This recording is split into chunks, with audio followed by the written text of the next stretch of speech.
They say a wolf dies twice, once when her heart stops, and once when her pack turns away. Nyra Hale died the second death on a winter night so cold the stars themselves seemed to freeze in the sky.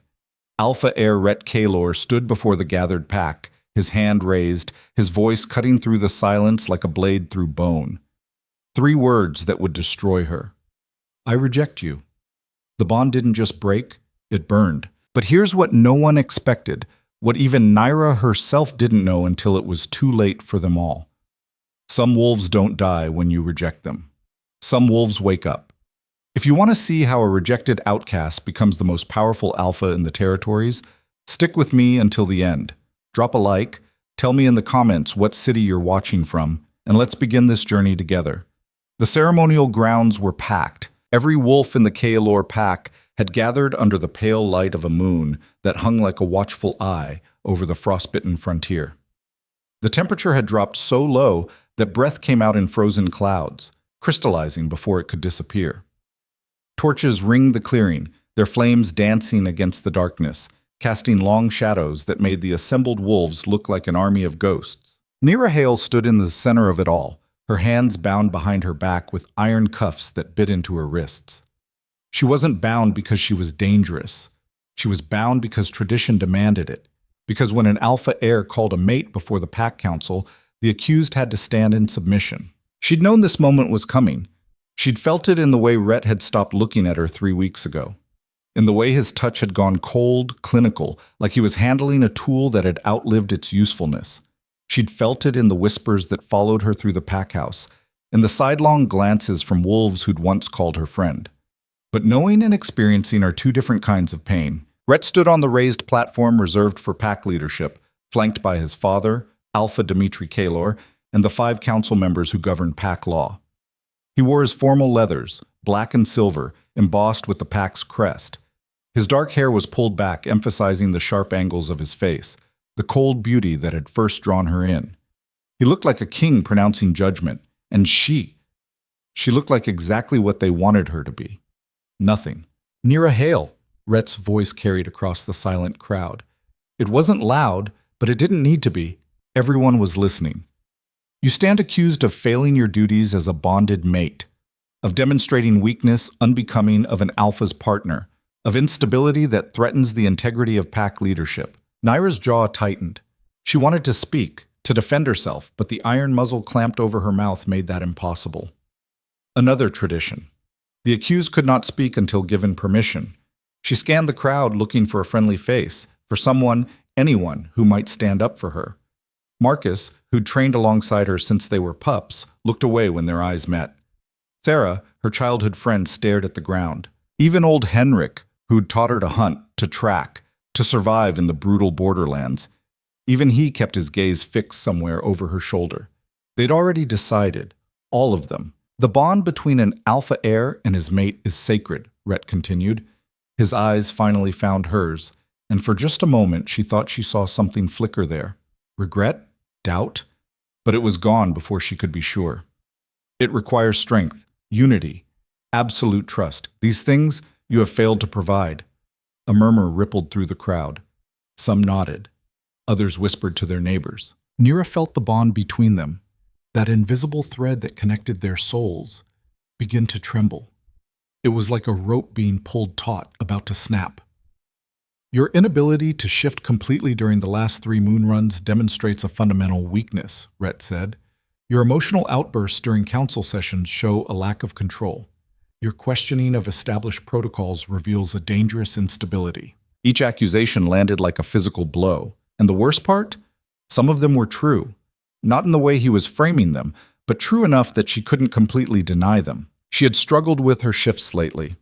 Her wolf had been restless, fighting her, like there was something inside trying to claw its way out but couldn't quite break through. She had argued in council meetings, pushing back against decisions she thought were wrong. She had cried in front of him when the pressure became too much, when the expectations crushed down on her shoulders until she could barely breathe. But weakness? Instability? Or was it just that she'd refused to become the silent, obedient decoration they wanted? Furthermore, Rhett said, and his voice dropped lower, taking on an edge that made her stomach turn to ice. Reports have reached the council that you have been seen in the company of border wolves, outcasts, rogues who reject pack law. Nyra's eyes went wide. That was a lie. A complete fabricated lie. She'd never, but then she remembered. 3 weeks ago. She'd been running the northern perimeter, checking the boundary markers, when she'd come across a half-dead wolf caught in a hunter's trap. A rogue, yes, but barely conscious, bleeding out in the snow. She'd freed him, given him water, pointed him toward neutral territory where he might find help. She'd shown mercy. And someone had seen, someone had twisted it into something ugly. You put your own judgment above pack safety, Rhett said. You sympathized with our enemies. You demonstrated that your loyalty is questionable. The crowd's murmur grew louder. Heads shook. Disapproval radiated from them like heat from the torches. Alpha Dimitri leaned forward, his gray-streaked hair catching the firelight. The evidence is clear. The council has deliberated. Rhett, as Alpha Heir, the decision rests with you. This was it. Nyra's heart hammered against her ribs. The bond between them pulled so tight, she thought it might tear her in half even before he spoke the words.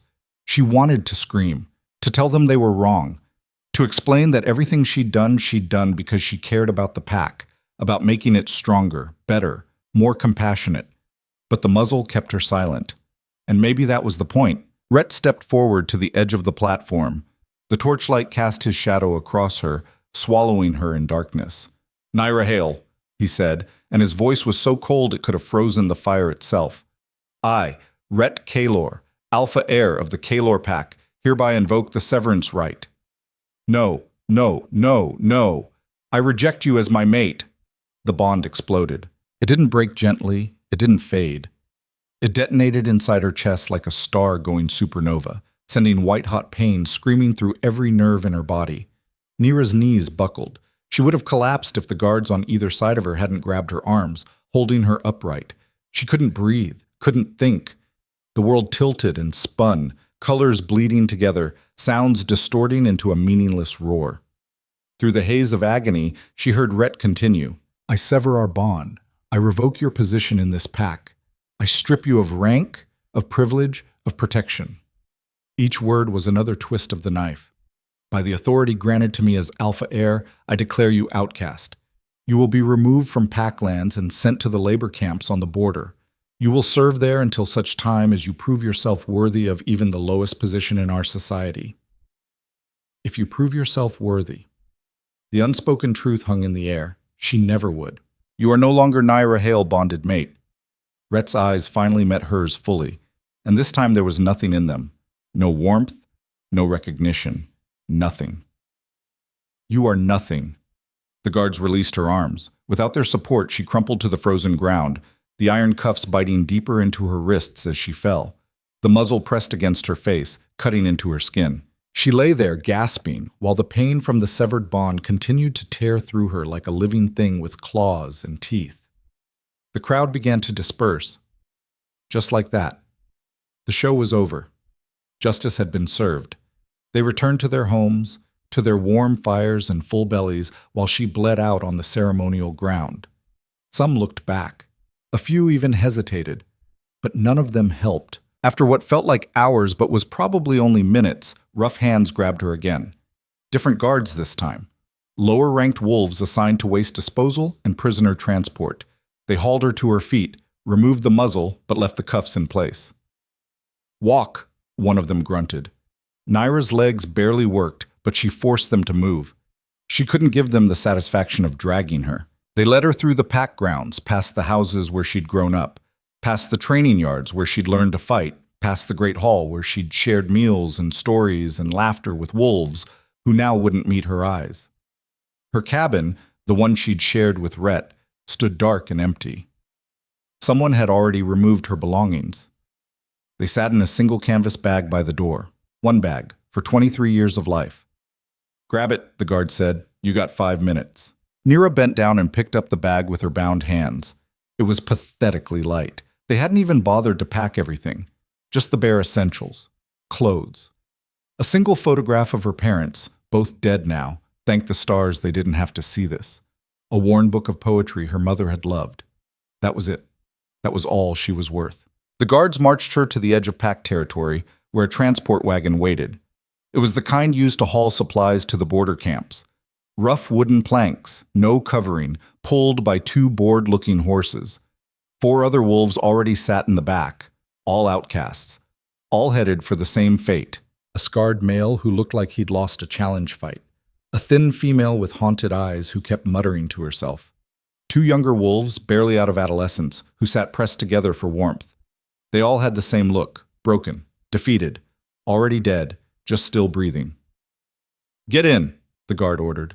Nyra climbed into the wagon. The wood was rough and splintered, digging into her legs through her thin pants. One of the guards finally removed her cuffs, leaving red welts circling her wrists. The driver snapped the reins, the wagon lurched forward. As they rolled away from everything she'd ever known, Nyra turned back for one last look at the Kalor pack lands. Rhett stood on the balcony of the pack house, watching. Even from this distance, she could make out his silhouette against the light. And here was the thing that would haunt her for months to come. The bond hadn't fully broken. She could still feel it, faint, damaged, like a limb that had been nearly severed but still hung by a thread of tissue and nerve. It pulsed with a sick, wrong rhythm. She could feel his presence, his emotions, muted and distant but there, which meant he could feel hers too. He knew exactly how much this hurt, and he'd done it anyway. The journey to the border camps took 3 days. 3 days of rattling along frozen roads, sleeping in the back of the wagon under threadbare blankets, eating stale bread and half-frozen water from a shared canteen. 3 days of watching the landscape change from the familiar forests and hills of pack territory to the harsh, barren expanse of the frontier. The borderlands were exactly as brutal as the stories claimed. The temperature dropped even further. The wind came in constant, cutting gusts that went straight through their clothes. The land itself was hostile, all jagged rocks and twisted trees that looked like skeletal hands reaching for a sky that gave nothing back. This was where the pack sent its unwanted, its failures, its outcasts. This was where you came to die slowly. The wagon finally stopped at a cluster of rough buildings that barely deserved the name camp. They were more like hovels, thrown together from scrap wood and salvaged metal, gaps in the walls stuffed with moss and mud that did nothing to keep out the wind. A grizzled female wolf with a face like weathered leather approached the wagon. She wore a thick fur coat that had seen better days and carried a clipboard that looked absurdly official in this place. "Out!" she barked. "Line up! Don't waste my time!" They climbed out, stiff and sore from 3 days of rough travel. Nyra's legs almost gave out when her feet hit the ground. She caught herself against the wagon, earning a derisive snort from one of the guards. The female, her name tag read Kendra, camp administrator, looked them over with the expression of someone evaluating livestock. Not good livestock. The kind you'd get rid of at auction. "Welcome to Border Camp 7, Kendra said. Her voice was rough, like she'd spent years breathing smoke and screaming orders. "You're here because your pack doesn't want you. That makes you lower than dirt. You got no rank, no rights, no protection. You work, you eat. You don't work, you starve. You cause trouble, you get put down. Simple as that." She consulted her clipboard. "Vex, you're on perimeter patrol. Mira, laundry and water hauling. Jace and Corey, logging detail." She looked at Nyra. Really looked at her, eyes narrowing. "Nyra Hale." Kendra's mouth twisted into something that might have been a smile on a kinder face. "Special assignment from the Alpha Heir himself. You get the honor of working the Eastern Mines." The other outcasts actually flinched. Even here, even among the lowest of the low, the Eastern Mines had a reputation. "The mines are collapse-prone," Kendra continued, clearly enjoying this. "The air's bad. The work is dangerous. Most don't last more than a few months before—" She made a casual gesture. "Well, accidents happen." She handed Nyra a piece of paper. "Your assignment. Report at dawn.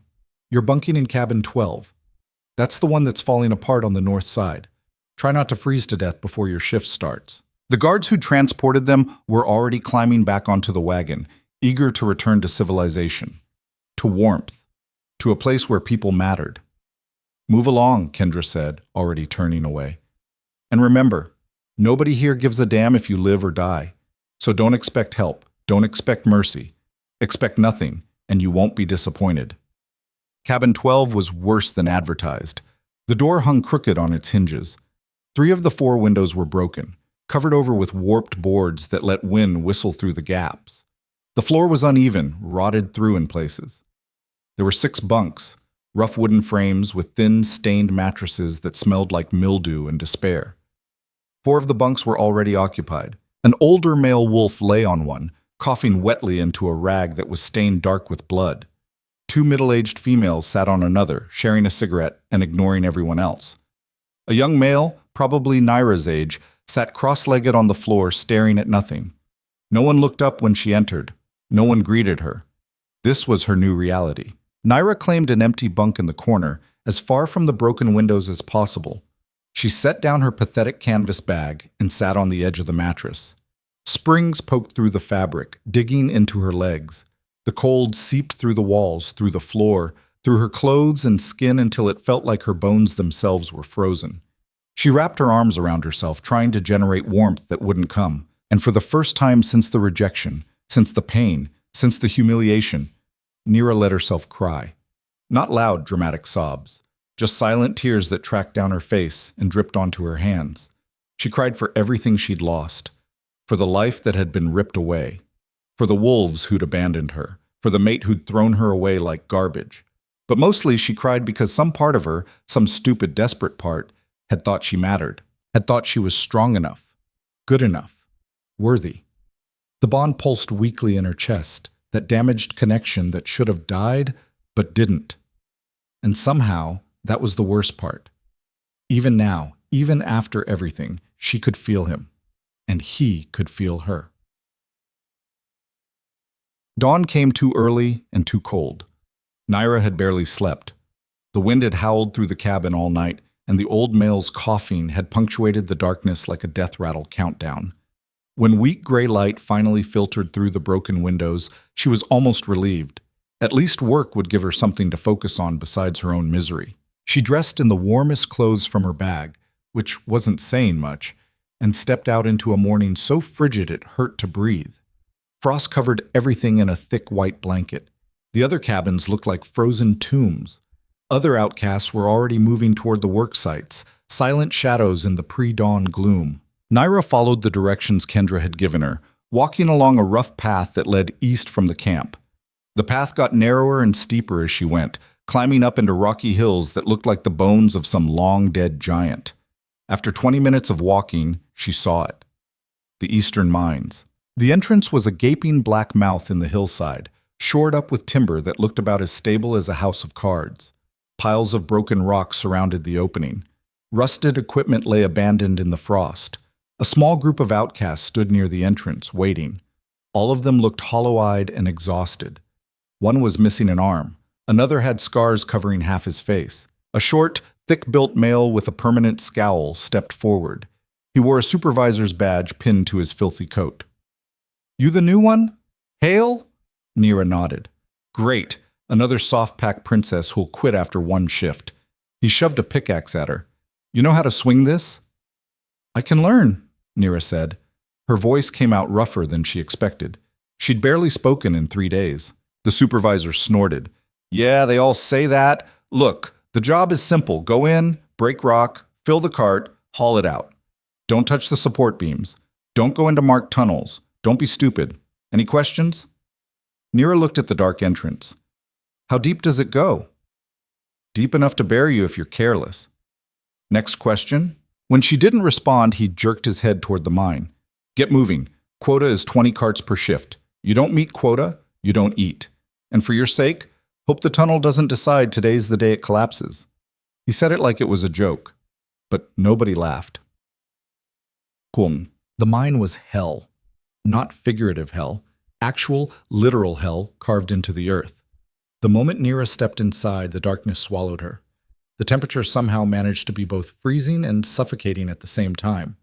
The air was thick with rock dust that coated her throat and lungs with every breath.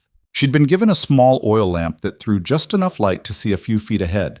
The tunnel was narrow, barely wide enough for 2 people to pass, and the ceiling was so low she had to walk bent over. Water dripped from somewhere above, the sound echoing in the darkness like a countdown. The other workers spread out, each claiming a section of tunnel. Nobody offered to help her.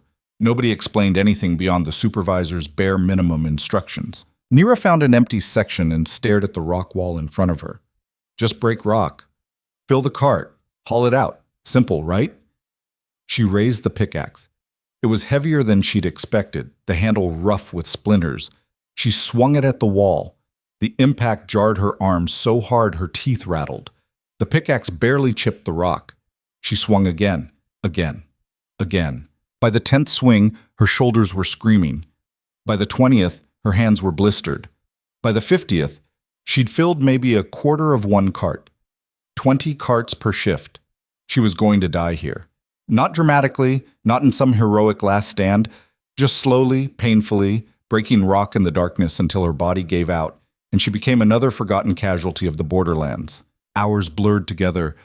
Swing, chip, swing, chip. The rhythm became mechanical, mindless. Her whole world narrowed to the arc of the pickaxe, the resistance of the rock, the growing pile of broken stone. Somewhere deeper in the mine, something groaned. The support beams creaking under impossible weight. Nyra paused, listening. Another groan, closer this time. Then a sharp crack that echoed through the tunnels like a gunshot. "Cave in!" someone screamed. The world exploded. Rock rained from the ceiling. Support beams snapped like matchsticks. The air filled with choking dust so thick it was like trying to breathe underwater. Nyra ran. She didn't think, didn't plan, just dropped the pickaxe and sprinted toward the entrance, her lamp swinging wildly, barely staying lit. Behind her, the tunnel collapsed. The sound was deafening, thousands of tons of rock falling, crushing everything in its path. She could feel the ground shaking under her feet, could feel the ceiling coming down. She wasn't going to make it. The entrance was too far. The collapse was too fast. This was how she died. Buried alive in a mine on the edge of nowhere, forgotten before her body even went cold. And suddenly, something inside her snapped. Not broke, not gave up. Snapped awake. Power exploded through her veins like lightning, like fire, like something she'd never felt before. Her vision sharpened. Time seemed to slow. She could see every falling rock, every gap, every possible path to survival. Her body moved faster than should have been possible. She dodged left, right, slid under a falling beam, leaped over a pile of debris. Her muscles screamed but didn't fail. Her lungs burned but didn't give out. The entrance appeared ahead, a circle of gray light in the collapsing darkness. Nyra threw herself forward in a final, desperate lunge. She hit the ground outside the mine just as the tunnel behind her completely collapsed, sealing shut with a roar like the earth itself was swallowing its mistakes. She lay there in the frost, gasping, covered in rock dust and blood from a dozen small cuts. Alive. She was alive. The supervisor ran up, staring at the collapsed entrance with wide eyes. "Damn it! That's the third collapse this month." He looked around at the scattered workers who'd made it out. "Count off! Who's missing?" 3 voices called out their presence. 3 didn't. 3 workers still inside, buried, dead or dying, and not a single person made a move to dig them out. "Well, that's that," the supervisor said, making a mark on his clipboard. "Rest of you, report to the Western Tunnel tomorrow. We'll see about clearing this mess in a few weeks." A few weeks? The people inside would be long dead by then. Nyra stared at him. "We're not going to try to save them?" The supervisor looked at her like she'd just suggested flying to the moon. "With what? We don't have equipment for rescue operations, and even if we did by the time we got through..." He shook his head. "They're gone. Better to accept it and move on." "They could be alive," Nyra insisted. "They could be trapped in an air pocket, waiting." "Then they'll die waiting," the supervisor said flatly. "Look around, Princess. This isn't Packlands. We don't have the resources or the people to mount rescue missions for every idiot who gets caught in a collapse. Out here, you live or you die. That's it." He turned away. "Everyone back to camp. No quota today. Lucky you." The other workers started trudging back down the path. Nyra stayed. She stared at the collapsed entrance, at the tons of rock sealing whatever fate the trapped workers faced, and she felt it again. That power. That thing that had awakened inside her when death was breathing down her neck. It wasn't gone. It was still there, coiled in her chest, waiting. For the first time since the rejection, since the exile, since everything had fallen apart, Nyra smiled. Because she'd just learned something important. She wasn't weak. She'd never been weak. She'd just been sleeping. And now? Now she was starting to wake up. The thing about survival is that it teaches you who you really are. Strip away the comfort, the safety, the illusions you've built around yourself, and what's left is the truth. Sometimes that truth is ugly, sometimes it's weak, and sometimes, rarely, but sometimes, it's something you never expected. Nyra discovered hers in the weeks that followed the mind collapse. She didn't tell anyone about the power she'd felt, about the way time had slowed, the way her body had moved faster than physics should allow, the way something inside her had roared to life when death came calling. She kept it locked down, hidden, observing, because the moment you showed strength in a place like this, people either tried to use you or destroy you. Neither option appealed to her, so she worked. She kept her head down. She met her quotas in the Western Tunnel, which was only marginally less dangerous than the Eastern one, and she watched, learned. The borderlands had their own rules, their own hierarchy, and she needed to understand them before she could figure out how to navigate this new reality. The camp operated on a brutal simplicity. Work equaled food. Food equaled survival. Everything else was negotiable, including loyalty, friendship, and basic human decency. The strong took what they wanted. The weak starved or disappeared into the night, their absence noted only when someone needed to claim their bunk. Kendra ran the camp with an iron fist wrapped in indifference. She didn't care if you lived or died, as long as the quotas got met and the supply shipments went out on time. She answered to someone higher up the chain, probably a pack administrator back in civilized territory, who viewed the borderlands as nothing more than a necessary evil, a dumping ground for problems they didn't want to deal with. The outcasts themselves were a mixed group. Some were genuinely dangerous. Wolves who'd committed crimes serious enough to warrant exile, but not serious enough for execution. Others were just unlucky. Wrong place, wrong time, wrong bloodline. A few were political casualties, victims of power plays within their packs. And then there was Nyra, the rejected mate, the failed alpha's partner. Word spread fast in a camp this small. Within a week, everyone knew her story, knew that Rhett Kaylor had publicly severed their bond, knew she'd been declared unworthy. It made her a target. The first real test came during the evening meal rotation, about 10 days after the mine collapse. Nyra sat alone at one of the outdoor tables near the fire barrels, trying to extract some warmth from the flames while choking down what passed for food in this place. The stew was more water than substance, with chunks of unidentifiable meat floating in a greasy broth that tasted like desperation. "Hey, Princess." Nyra didn't look up. She'd learned in the past week that acknowledging certain people only encouraged them. 3 wolves approached. 2 males and a female, all of them bigger than her, all wearing the kind of smirks that meant trouble was the whole point of the interaction. The one who'd spoken was a scarred male named Varric. He'd been here longer than most, had a reputation for cruelty that even the other outcasts whispered about, and seemed to take particular pleasure in making new arrivals miserable. Nyra had watched him accidentally trip smaller wolves carrying their food, steal blankets from the sick, and once shove an older female into a fire barrel hard enough to burn her arm. No one stopped him. Out here, power was the only law that mattered. "I'm talking to you," Varric said, stepping closer. His breath smelled like rot and cheap alcohol. Someone in camp was running a still-trading rotgut for favors. "Don't you have manners where you come from? Oh, wait, you don't come from anywhere anymore, do you? No pack, no mate, no nothing." The female, Sasha, a wiry woman with dead eyes and hands that were never still, laughed. It was a harsh, grating sound that reminded Nyra of rocks scraping together. "I heard her alpha threw her away like spoiled meat, said she was too weak to even shift properly, that she went all hysterical during council meetings, crying and carrying on like a child. That true, Princess?" Varric leaned down, his breath hot and rank against Nyra's face. The smell made her stomach turn. "You one of those broken wolves? Can't even do the most basic thing our kind is supposed to do? I bet that's why he dumped you. Probably couldn't even satisfy him in bed, let alone—" Nyra set down her bowl carefully, slowly. She could feel that power stirring inside her again, responding to the threat, wanting to be let loose. Her hands had started to shake, but not from fear. From restraint. "Not yet," she told herself. "Not yet." "I can shift," she said quietly. "Yeah? Prove it." "I don't have to prove anything to you." Varric's hand shot out and grabbed her bowl, dumping the contents onto the frozen ground.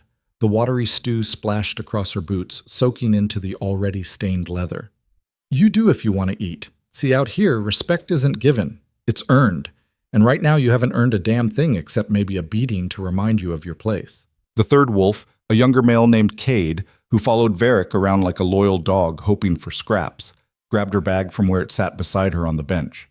He rifled through it with dirty hands, pulling out her few possessions and examining them like they were trophies. What's this? He held up the photograph of her parents. The edges were worn from how many times Nyra had held it, looked at it, tried to remember what it felt like when she'd had people who loved her unconditionally. Mommy and Daddy? They as weak as you? Is that where you got it from? Bad breeding? Something cold and sharp twisted in Nyra's chest. That photograph was one of 3 things she'd managed to keep from her old life.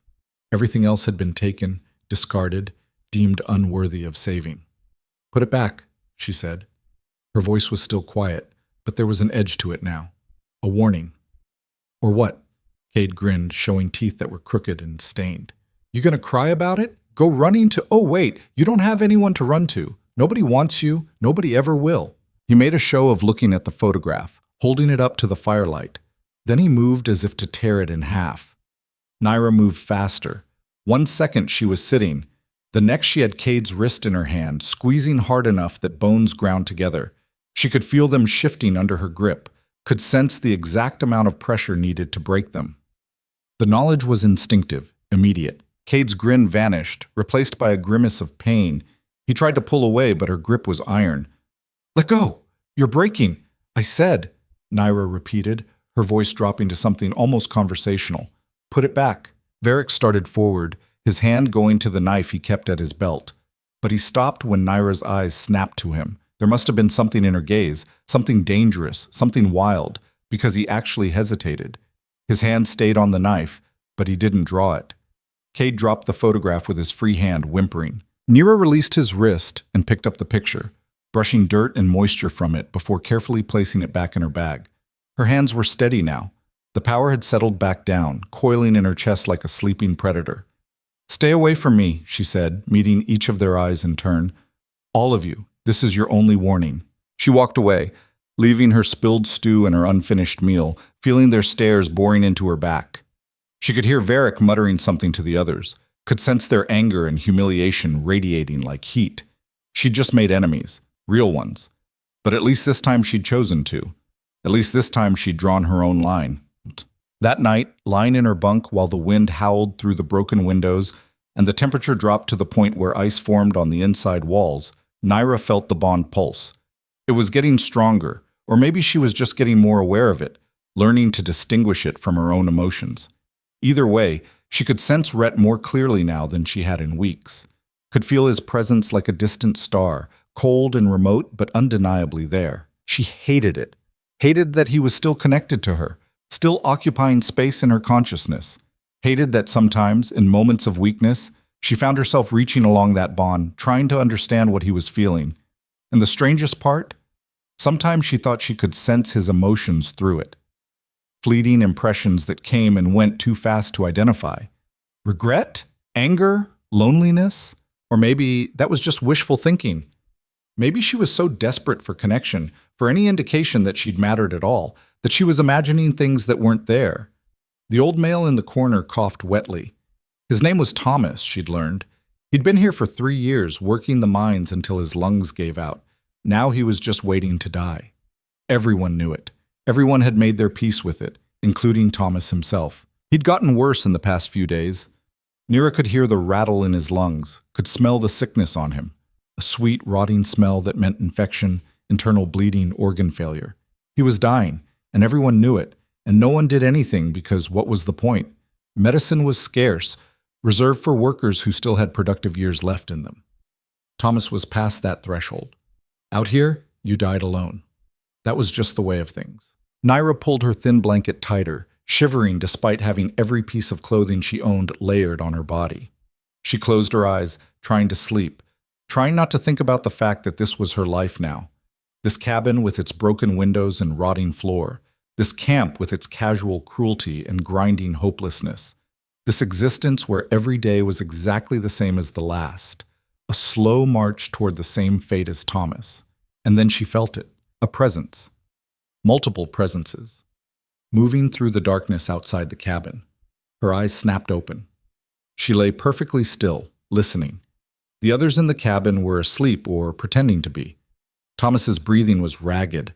One of the females muttered something in her sleep, but outside, separate from the constant wind, she could hear footsteps. Quiet. Deliberate. The kind of careful movement that meant intent. Someone was out there, multiple someones, and they were trying not to be noticed.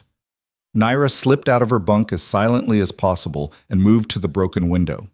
She peered through the gaps in the boards, her breath fogging in the freezing air. 4 figures moved through the camp, keeping to the shadows between the buildings. They weren't outcasts. Their movements were too coordinated, too purposeful. They moved like soldiers or hunters, each one covering a different angle, communicating with hand signals that were sharp and efficient even in the darkness.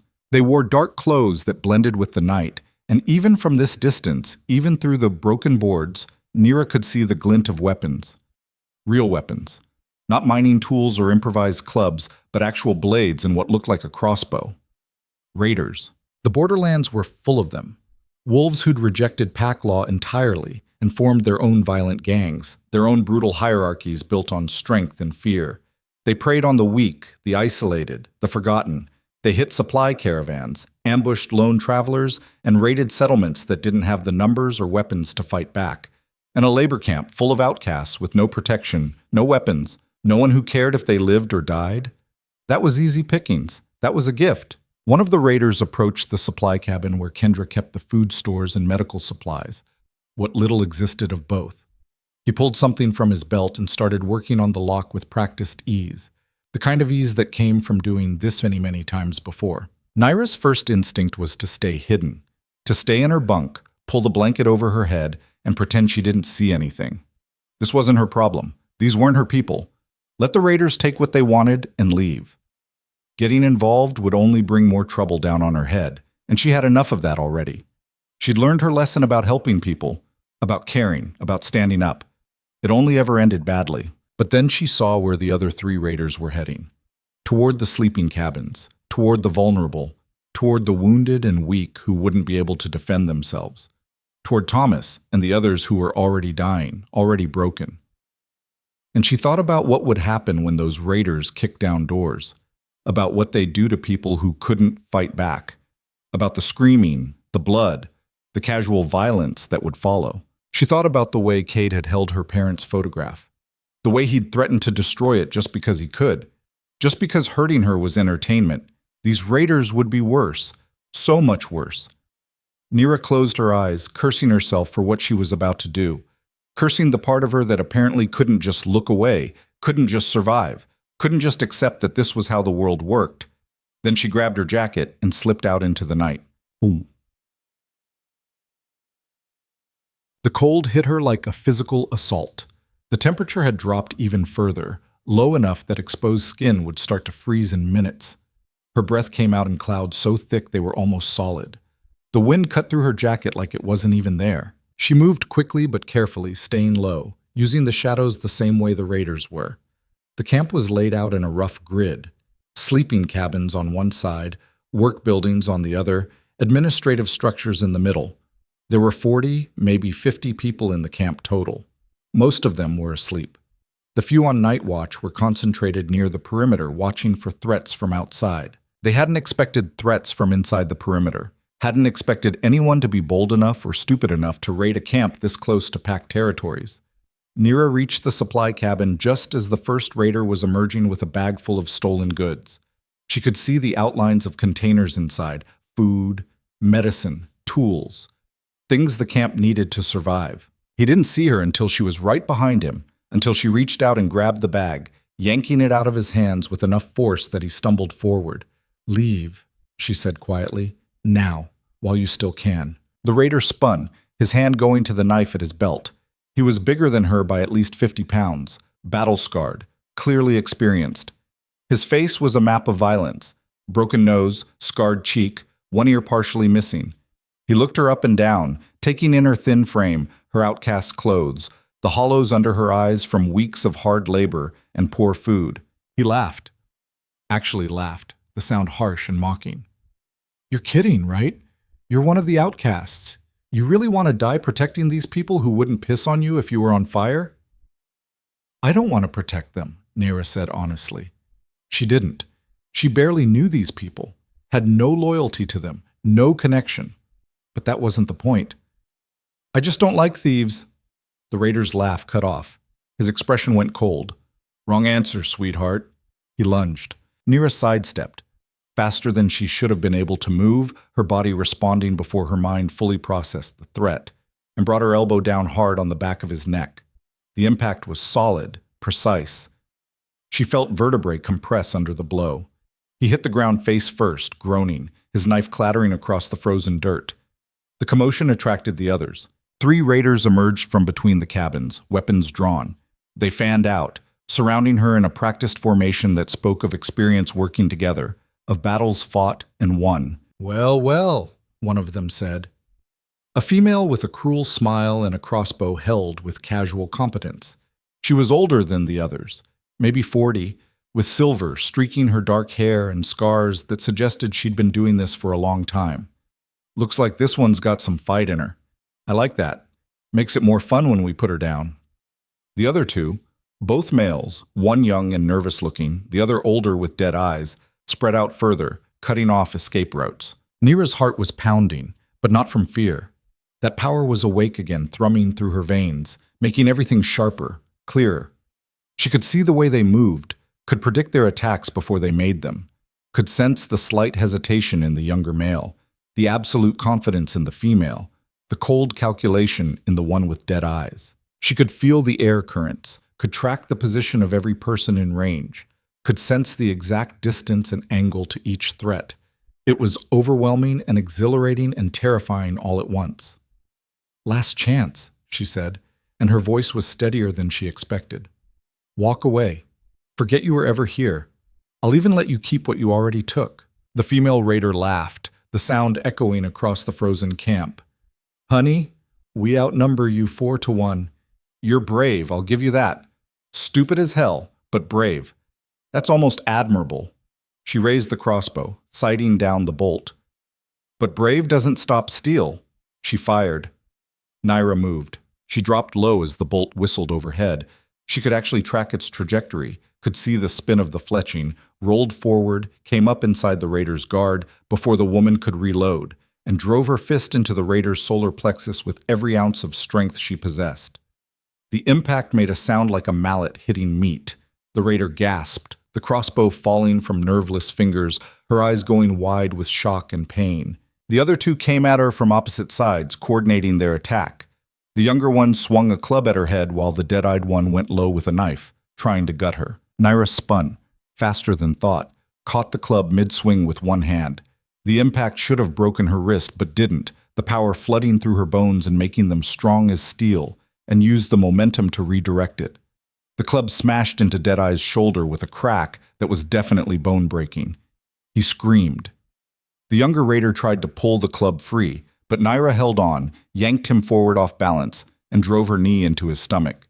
He folded like paper. The first raider, the one she'd hit initially, was trying to get up. Nyra kicked his legs out from under him, put her boot on his back, and pressed down just hard enough to keep him pinned. It was over in seconds. 4 raiders on the ground, groaning, disabled, their weapons scattered across the frozen dirt. Nyra stood over them, breathing hard, her hands shaking with adrenaline and something else. Something that felt like electricity running through her nervous system, like her blood had been replaced with liquid fire. What the hell had just happened? She'd fought before, trained in pack combat techniques since she was young enough to walk. But this was different. This was instinct operating at a level she'd never experienced, like her body knew things her mind didn't, like there was something inside her that had been waiting its entire life to be used. What the? Nyra turned. Kendra stood in the doorway of her cabin, wearing a heavy robe and holding a rifle that looked older than she was. She stared at the scene with wide eyes, at the 4 disabled raiders, at Nyra standing over them, at the weapons scattered across the ground. Other outcasts were emerging now, drawn by the noise. Doors opened. Heads peered out. Whispers started spreading like wildfire. Raiders, Nyra said simply, trying to keep her voice calm even though her heart was hammering like a war drum. They were going to rob the supply cabin, and probably worse. Kendra looked at the disabled raiders, then at Nyra, then back at the raiders. Her mouth opened, closed, opened again. You did this? By yourself? Nyra didn't answer, didn't trust herself to speak. The power was still coursing through her, still demanding to be used, and she was afraid of what might happen if she lost control of it. One of the raiders, the female with the crossbow, was recovering faster than the others. She pushed herself to her knees, one hand pressed against her stomach where Nyra had hit her, glaring with pure hatred. You're dead, she wheezed, fighting for breath. You hear me? Our pack is going to come back here and burn this whole camp to the ground. And you? You're going to wish you'd just let us take what we wanted. You're going to beg for death before we're done with you. Your pack? Kendra said sharply, stepping forward. You're not rogues. You're pack wolves? The raider's smile was vicious despite the pain. Blood trickled from the corner of her mouth. The Black Ridge pack doesn't take kindly to interference, especially not from worthless outcasts who don't know their place. You just signed your own death warrant. Nyra's stomach dropped. She knew that name. Everyone in the borderlands knew that name. The Black Ridge pack was notorious. They controlled a large territory to the north, built on violence and intimidation rather than the traditional pack structures. Their alpha was a wolf named Victor Blackridge, rumored to be absolutely ruthless, who'd killed his own father to take power and had spent the past decade expanding his territory through conquest and terror. They didn't follow the old laws, didn't respect the councils or traditions. They took what they wanted and destroyed anyone who got in their way. If they decided to retaliate against the camp, "Get out of here," Kendra said to the raiders, her voice tight. "And tell your alpha that if he has a problem with how we run our camp, he can take it up through official channels, not by sending thieves in the night like cowards." The raiders limped away, helping each other, gathering their scattered weapons. But not before the female turned back one last time, her eyes finding Nyra. You made a mistake tonight, outcast. The biggest mistake of your short, miserable life. We're going to make an example of you, of this whole camp. And when we're done, there won't be enough left to bury. When they were gone, disappearing into the darkness beyond the camp perimeter, Kendra rounded on Nyra. What were you thinking? Do you have any idea what you've just done? I stopped them from robbing us, Nyra said. You just painted a target on this entire camp. Kendra's voice rose, tinged with something that might have been fear or fury or both. The Blackridge pack doesn't forget insults. They don't forgive interference. They'll be back, and next time it won't be 4 wolves. It'll be 40. It'll be an army. The other outcasts were gathering now, forming a rough circle. Their expressions ranged from shock to fear to anger. Nyra could feel their eyes on her, could sense their judgment building like a storm. Should have let them take what they wanted, someone said from the back of the crowd. Now we're all going to pay for her stupidity, another voice added. Who does she think she is anyway? Playing hero when she's nothing but trash like the rest of us. Varric pushed to the front of the crowd, his face twisted with vindication. I told you she was going to be trouble. Told you outcasts like her, ones who can't accept what they are, always bring disaster down on everyone around them. Nyra felt the familiar weight of judgment settling on her shoulders. The same crushing pressure she'd felt in the Kalor pack, when the council had looked at her and found her wanting, when Rhett had stood on that platform and declared her unworthy. Different place, different people, same treatment. She tried to help, tried to do the right thing, and all it had earned her was more hatred, more blame, more isolation. I did what I thought was right, she said quietly. Well, congratulations, Kendra snapped. Your right might just get us all killed. Your right might just bring the Blackridge pack down on our heads. Your right might just turn this camp into a mass grave. She stepped closer, lowering her voice so only Nyra could hear. I don't know what you are or what you did to those raiders, but whatever it is, you better learn to control it. Because if the Blackridge pack comes back and you can't stop them, these people will tear you apart before the enemy ever gets the chance. The next 3 days were tense. Everyone was waiting for the retaliation, waiting for the Blackridge pack to make good on their threat. The camp doubled the perimeter patrols, which meant less sleep for everyone and more wolves jumping at shadows. Kendra sent word up the chain to the pack administrators who technically oversaw the labor camps, requesting reinforcements, weapons, anything. The response came back 2 days later, delivered by a bored courier who didn't even bother to dismount from his horse. Deal with it yourselves. 6 words. That was all the support they got, all they were worth. No one was surprised. The labor camps existed to get rid of problems, not solve them. The administrators didn't care what happened out here as long as the ore shipments kept coming. The outcasts blamed Nyra. They didn't say it to her face, not after what they'd seen her do to the raiders, not after the demonstration of whatever unnatural power she possessed. But she could feel it in their stares, hear it in their whispers when they thought she couldn't hear. She'd become a pariah among pariahs, an outcast among outcasts. Varric and his group were particularly vocal, always just loud enough for her to overhear during meals or shift changes.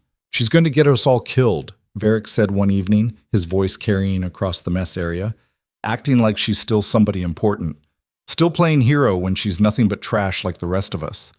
Worse than trash, actually. At least we know our place. Sasha nodded, picking at her food with dirty fingers. "My cousin worked in the Kalor Pack territory. She said this one," she jerked her head toward Nyra, "used to throw tantrums in council meetings, crying, screaming, questioning the Alpha Heir's decisions. No wonder he rejected her. Who'd want a mate that unstable?" Cade, nursing his still bruised wrist, added, "She's cursed. Has to be. Everything she touches turns to ash. First her own pack, now ours. We should kick her out before she kills us all." Nyra ignored them. She had bigger problems, like the fact that her power seemed to be growing, unpredictably, uncontrollably. It manifested in small ways at first.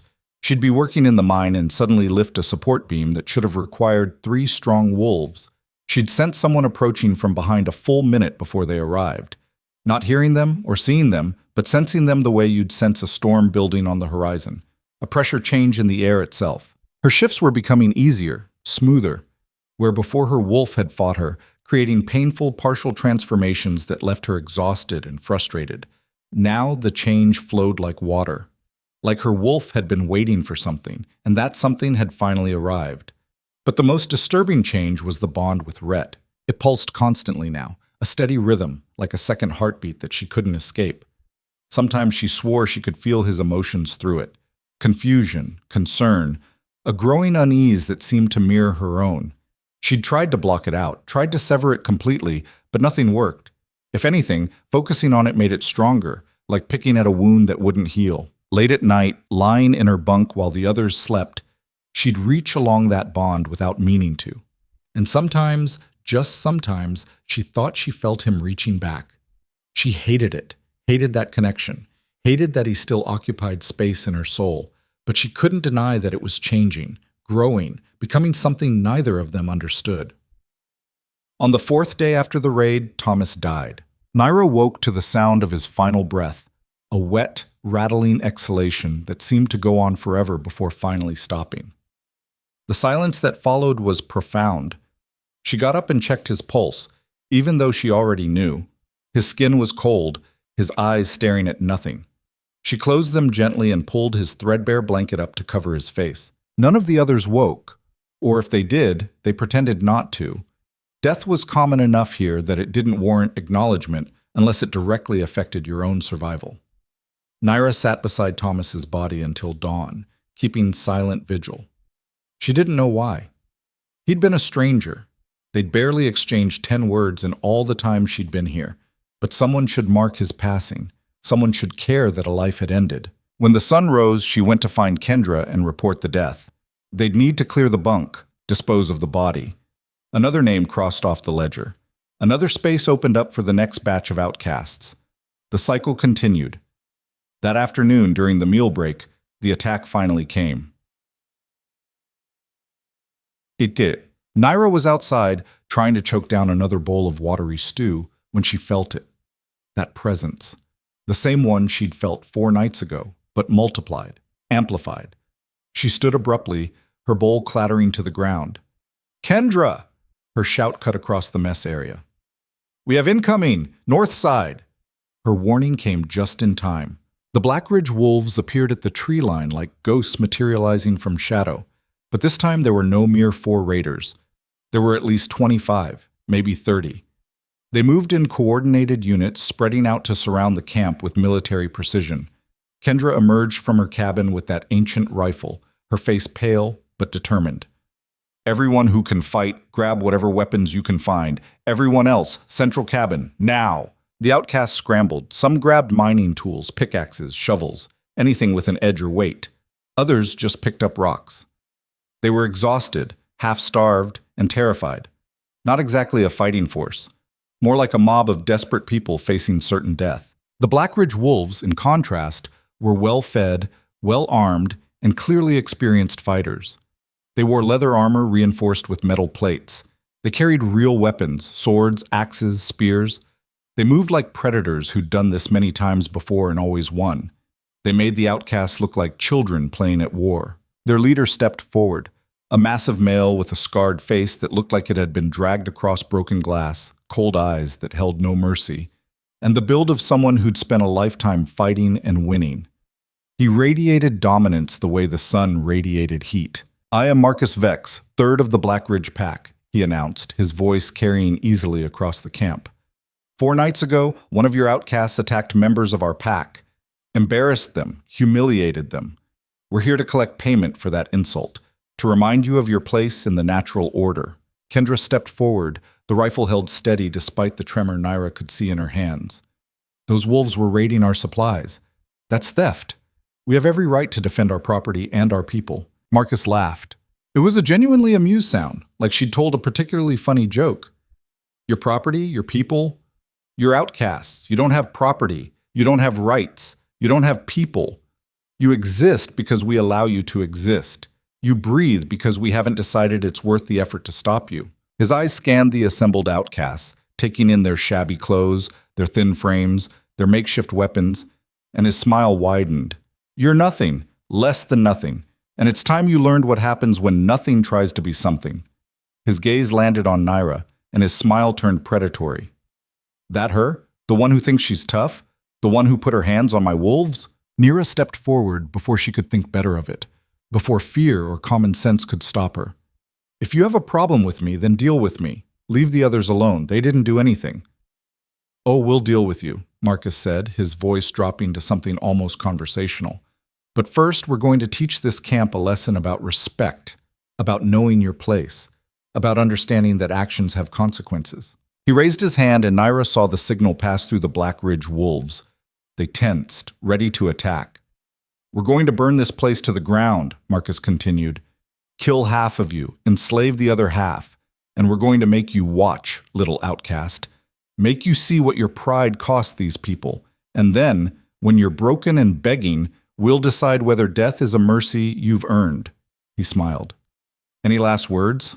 And Nyra felt it, that power, rising like a tide inside her, demanding to be released.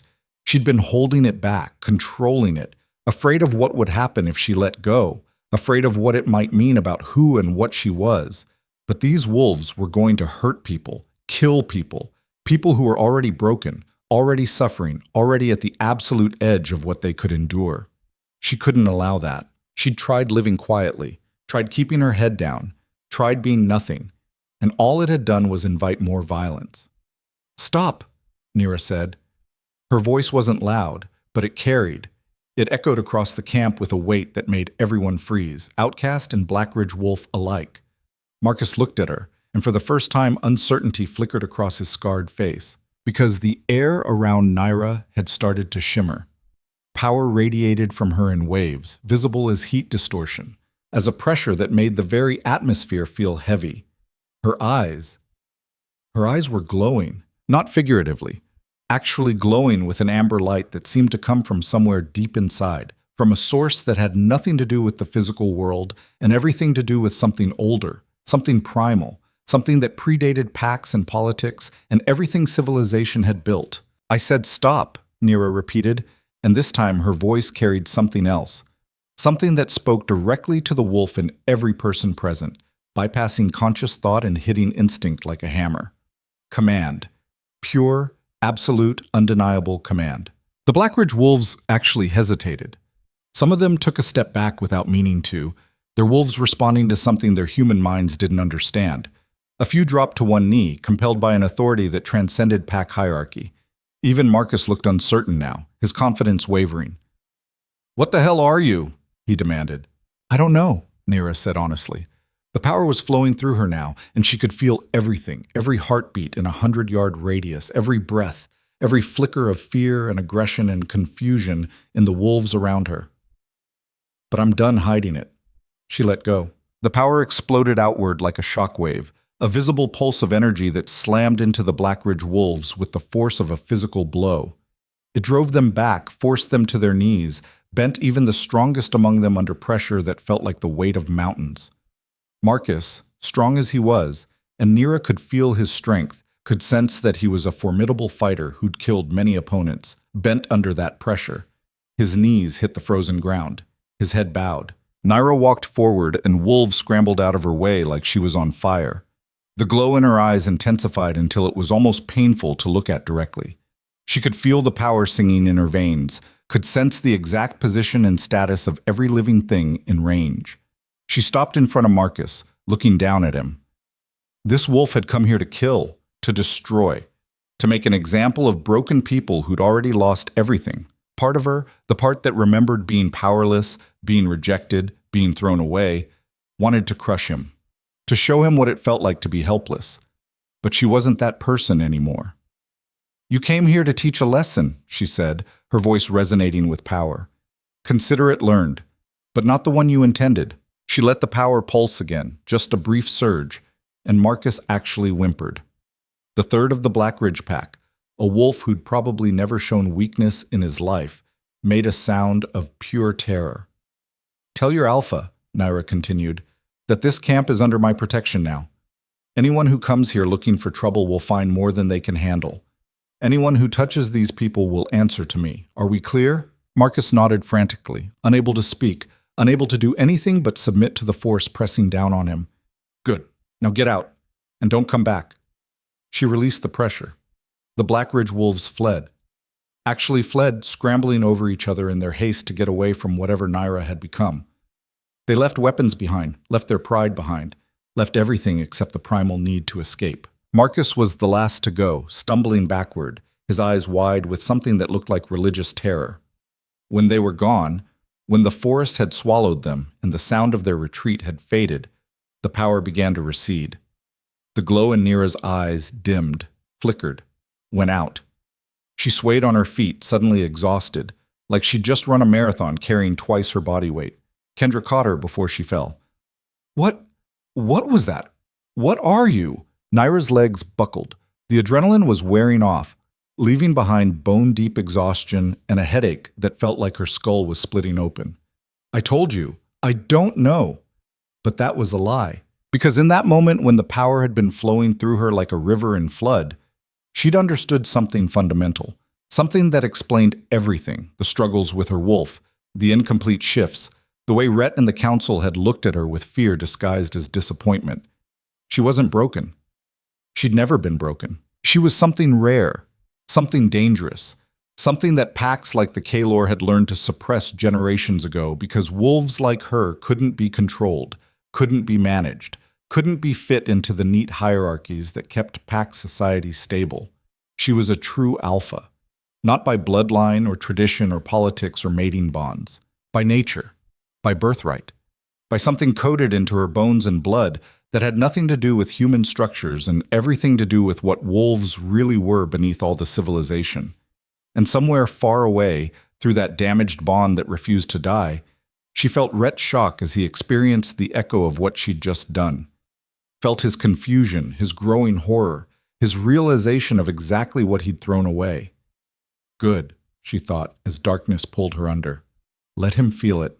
Let him know exactly what he rejected. Let him understand that the weak, unstable mate he'd discarded had never been weak at all. She'd just been waiting to wake up. When Nyra woke, 3 things were immediately clear. First, she was in Kendra's cabin, warmer than the outcast's quarters, with actual glass in the windows and a stove that worked. Second, she'd been unconscious for at least a day, maybe more. Her mouth was dry as sand, her muscles ached like she'd been beaten with hammers, and the light coming through the window had that particular quality of late afternoon. Third, Everything had changed. She could feel it in the air, in the quality of silence outside, in the way her own body felt different. Not stronger exactly, but more solid, more real. Like she'd been living as a ghost and had suddenly remembered she had substance. The door opened. Kendra entered carrying a tray with actual food, not the watery slop they served in the mess, but bread that looked fresh, cheese that didn't have mold spots, and soup that smelled like it might contain actual vegetables. "You're awake," Kendra said. Her voice was neutral, but her eyes were wary. She set the tray on the small table beside the bed and stepped back, maintaining distance. "Wasn't sure you would be. You've been out for 36 hours. Nyra pushed herself up to sitting. The movement made her head swim. "What happened after you made the Blackridge pack run away with their tails between their legs?" Kendra crossed her arms. Word spread. Fast. Real fast. By yesterday morning, every labor camp within 100 miles knew that Border Camp 7 had some kind of whatever you are, protecting it. She moved to the window, looking out at the camp.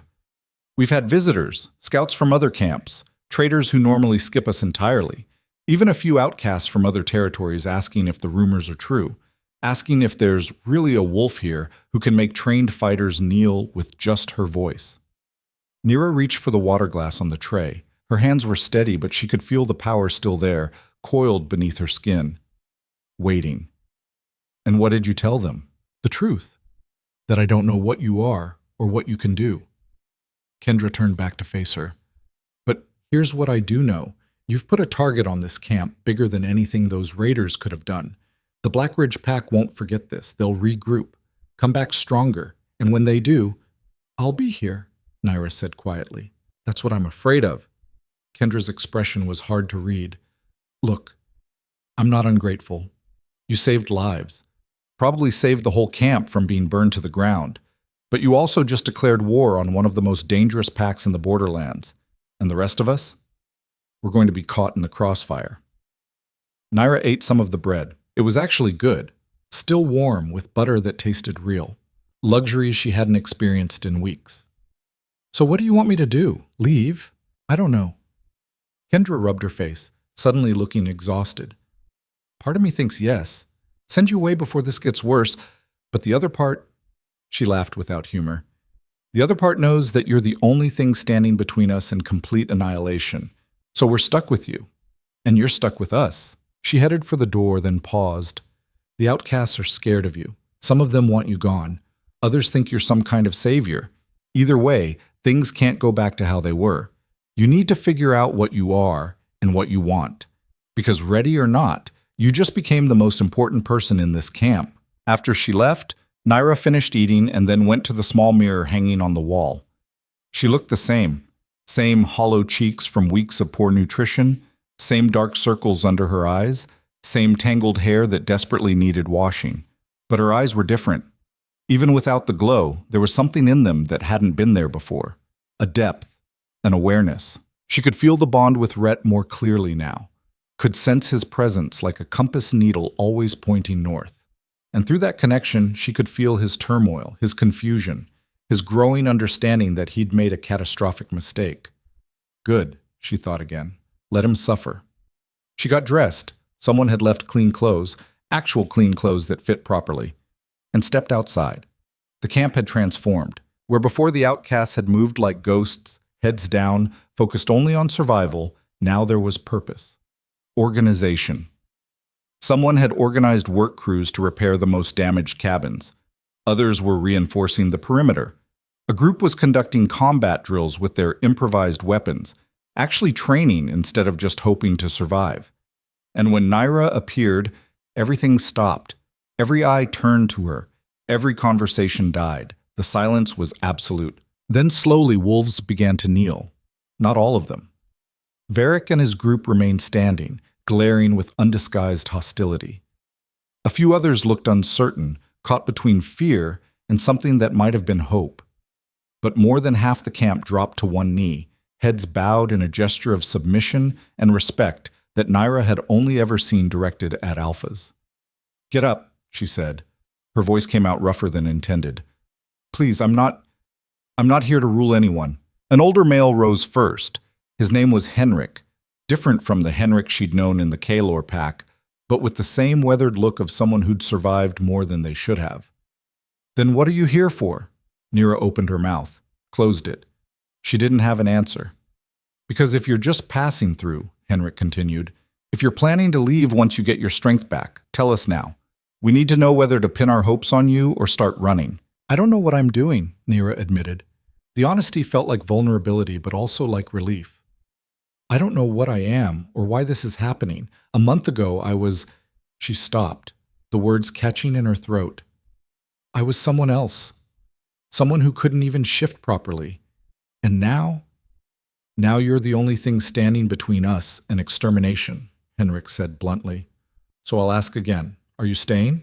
Nyra looked around the camp, at the broken wolves who'd been cast aside by their packs, at the makeshift homes and desperate faces, at people who'd been told they were nothing and had started to believe it. She thought about leaving, about walking away from this place and its problems, about finding somewhere isolated where she could figure out her power without risking anyone else. But where would she go? She had no pack, no family, no home. And these people, these broken, desperate people, they'd done nothing to deserve abandonment. They just had the misfortune of being inconvenient, of not fitting into neat categories. Just like her. "I'm staying," she said. "For now, until we figure out what comes next." The tension in the camp broke. Not completely. Varric's group still radiated hostility, and plenty of wolves looked uncertain, but enough that people started moving again, breathing again. Henrik nodded. "Then we'd better prepare. Because the Blackridge Pack isn't the only threat. Word's spreading about what you did, about what you are, and there are plenty of wolves who won't like that. Who'll see you as a threat to the natural order." "What do you mean?" "True alphas," Henrik said, lowering his voice. "That's what you are, isn't it? I've only heard stories, wolves born with inherent dominance, not inherited or earned through position. Wolves who can command without title, who make other wolves submit through sheer presence." He studied her carefully. "The old packs used to kill them, or suppress them so thoroughly they never awakened. Because a true alpha doesn't fit into pack hierarchy. They disrupt everything." Nyra's stomach went cold. "How do you know this?" "Because I'm old enough to remember the stories. Old enough to have seen what happens when pack politics clash with natural power." His expression was grim. "Your old pack, the Kaler pack, they knew what you were. Maybe not consciously, but they felt it. That's why they rejected you. Why they made you unstable and weak in their eyes. They were suppressing your nature without realizing it." The pieces clicked into place with horrible clarity. The struggles with her wolf, the incomplete shifts, the way Rhett had always seemed uncomfortable around her, like something about her presence set his teeth on edge. The council's increasing hostility toward her suggestions and questions. They'd been fighting her nature without understanding why. And when she'd pushed back, when she'd refused to be quiet and obedient and small, they'd eliminated the problem. "So what happens now?" Nyra asked. "Now?" Henrik's smile was bitter. "Now you become what you were always meant to be. And the rest of us hope we survive the fallout." The next week passed in a blur of preparation and training. Nyra worked with the outcasts who were willing, teaching them to fight properly, to work together, to see themselves as something more than disposable labor. She wasn't a natural teacher, fumbled half the explanations, got frustrated when people didn't pick things up as quickly as she thought they should. But she tried, and slowly, some of them started to improve. Henrik became her unofficial advisor, sharing knowledge about borderland politics and the various factions that controlled territory. The Blackridge Pack was the biggest immediate threat, but there were others. The Iron Ridge Coalition to the east, the Frost Runners to the west, and dozens of smaller groups that controlled key resources or strategic locations. "The borderlands operate on power," Henrik explained one evening while they reviewed maps in Kendra's cabin. "Not law, not tradition, just raw power. If you can hold territory and defend it, it's yours. If you can't, someone takes it from you." "And this camp?" Nyra traced the position on the map. "Who controls it officially? Technically? The Kaelor Pack. They claim this whole region is part of their outer territories, but they don't enforce it, don't protect it. They just collect the ore shipments and otherwise pretend we don't exist." Nyra stared at the name. Kaelor Pack. Rhett's pack. Still technically hers, though that claim was meaningless now. "What if I claimed it?" The words came out before she'd fully formed the thought. What if I declared this camp independent? Built something real here instead of just surviving? Henrik's eyebrows rose. That would be a declaration of war. Against the Kalor Pack, against anyone who currently benefits from keeping you all in your place. You'd be taking on the entire pack system. They already cast us out, Nyra said. Already told us we're nothing. What do we have to lose? Our lives, Kendra said from the doorway.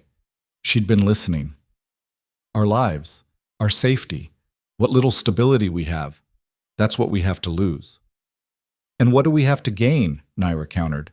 How many more Thomases do we watch die because they can't get proper medical care? How many more mining accidents do we just accept because we don't have the resources to make things safe?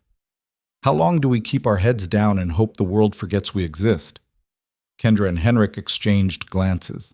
She's not wrong, Henrik said quietly. We're dying here. Slowly, but dying. What Nyra's proposing, it's dangerous, probably suicidal. But at least it's a chance. A chance at what? Kendra demanded. At building some kind of outcast paradise? At standing up to packs that have ruled these territories for generations? We're talking about maybe 50 wolves, most of them weak or wounded or too old to fight properly. Against thousands. Not thousands, Nyra said. Not all at once. We start small, defend what's ours, build alliances with other labor camps, other outcasts. Show them there's another way. She stood, moving to look out the window at the camp. At wolves who were practicing formations, repairing structures, working together in ways that would have been impossible weeks ago. I'm not saying it'll be easy, or that we'll all survive, but I'm done accepting that we're nothing. I'm done letting other people decide our worth. The bond with Rhett pulsed sharply. She could feel his attention suddenly focused, like he was trying to understand what she was planning through that damaged connection. She pushed back along the bond, deliberately, forcefully. This is what you made, she thought at him. This is what happens when you throw away something you don't understand. The bond recoiled, and she felt his shock. Good. The message came 3 days later. A courier arrived at dawn, not one of the usual pack administrator's messengers, but a wolf wearing the formal colors of the Kalor Pack.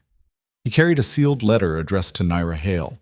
Kendra brought it to her while she was running morning drills with a group of younger outcasts.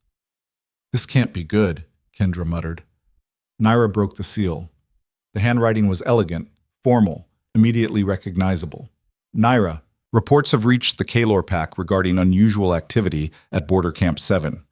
Reports of an outcast wielding unauthorized power, of threats made against legitimate pack territories, of seditious talk about independence and rebellion. As Alpha of the Kalor Pack, I am ordering you to present yourself at our headquarters within 7 days to answer these charges. Failure to comply will be considered an act of aggression against pack law and will be met with appropriate force. Rhett Kalor no longer has authority over your case. This comes from me directly. Alpha Dimitri Kalor. Nyra read it twice, then handed it to Kendra. They're scared, she said. They should be, Henrik said, reading over Kendra's shoulder. You just proved that their entire power structure has a flaw they can't control.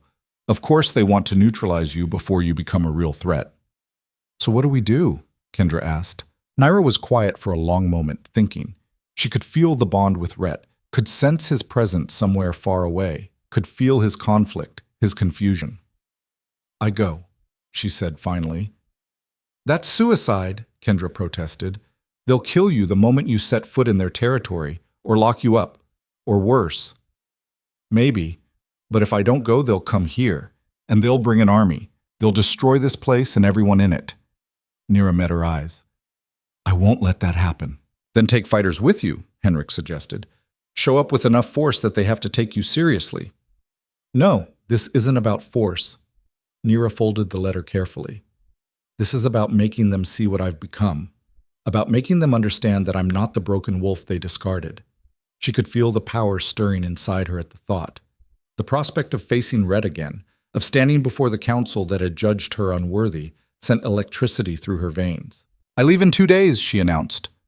Henrik, you're in charge while I'm gone. Kendra, keep the patrols running. Everyone else, keep training, keep working. Keep believing that we're worth fighting for. That night, unable to sleep, Nyra stood outside and looked toward the direction of Kalor Pack territory.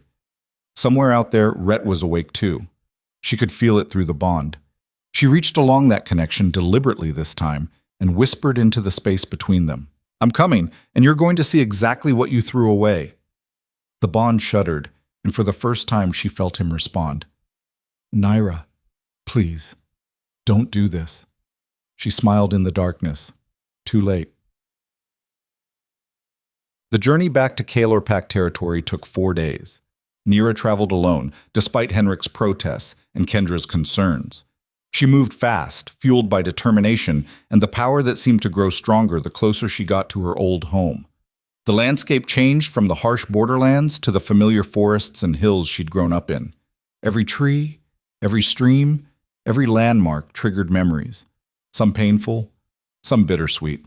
By the time she reached the territory boundary, marked by the carved stones that designated packlands, night had fallen. She crossed anyway. Guards appeared within minutes, 3 wolves in patrol formation, weapons drawn. Halt! Identify yourself. Nyra stepped into the torchlight. Nyra Hale, here to see Alpha Dimitri. He's expecting me. The guards stared. One of them, Marcus, who'd trained with her as a pup, actually took a step back. Nyra? But you were exiled, yes, and now I'm back. She met his eyes steadily. Are you going to escort me to the pack house, or do I need to find my own way?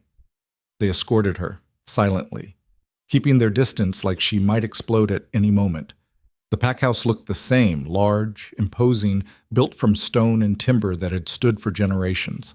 Lights blazed in every window. Clearly, they'd been waiting for her. Alpha Dimitri stood on the front steps, flanked by the full council.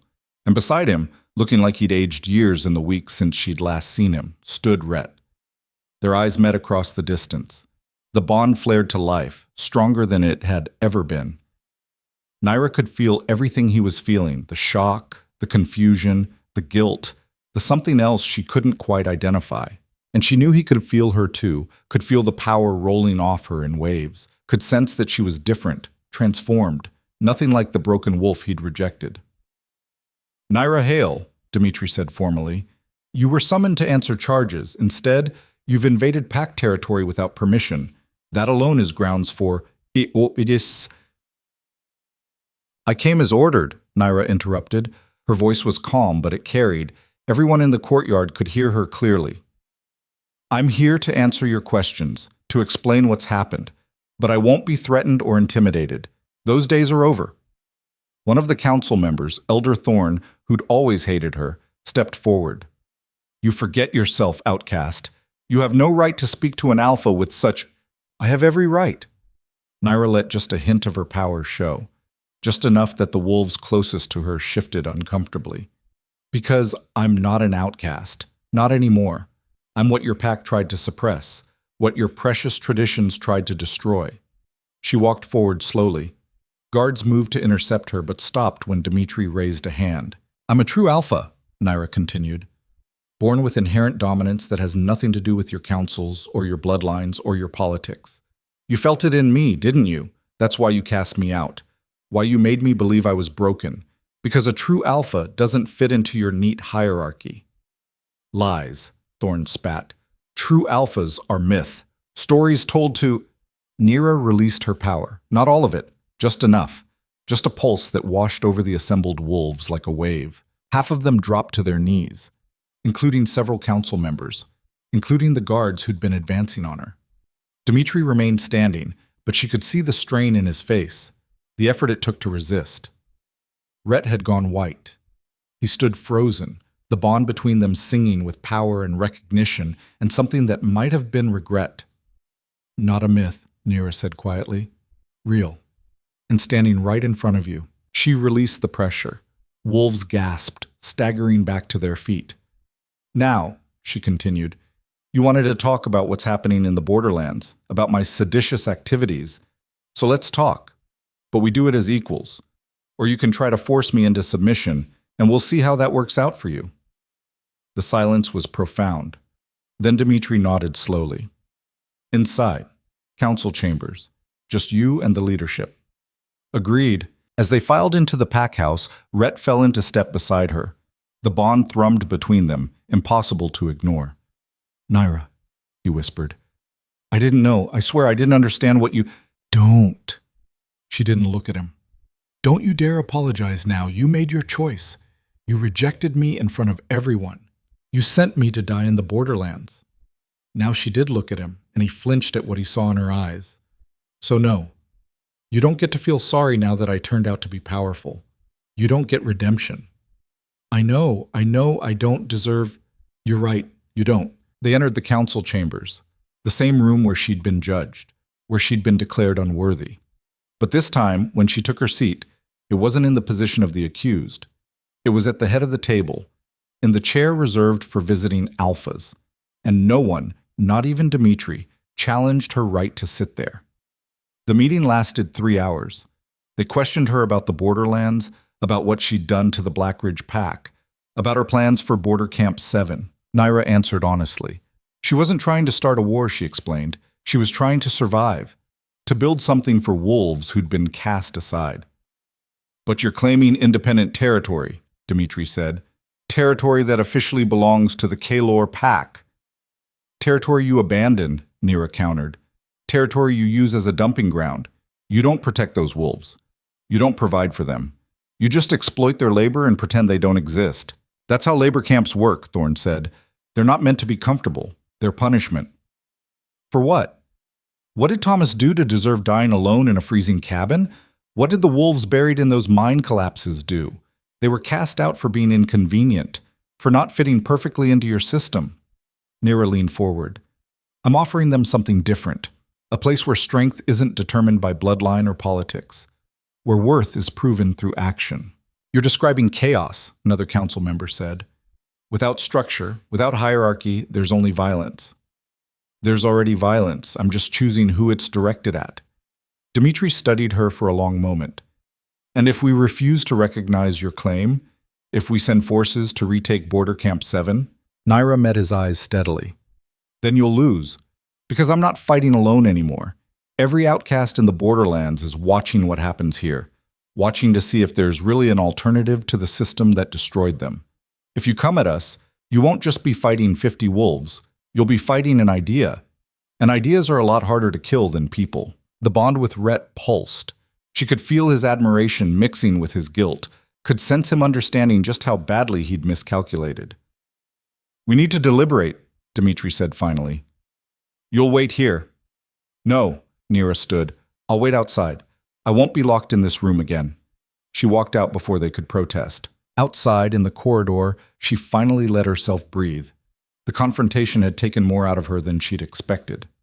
Maintaining control of her power while pushing back against their authority, while feeling Rhett's presence through the bond the entire time. Nyra, she turned. Rhett stood in the doorway, alone. Don't, she said again. I have to. He stepped closer, and she could see the pain in his eyes, real pain. I was wrong about everything, the council. They influenced me, made me see you as a problem instead of... He stopped. Instead of what you really were. A true alpha that threatened your position. Yes, the admission seemed to cost him. They whispered in my ear for months, told me you were unstable, dangerous, that you'd undermine my authority. And I believed them because it was easier than admitting I was scared. Scared of what? Of you. He laughed bitterly.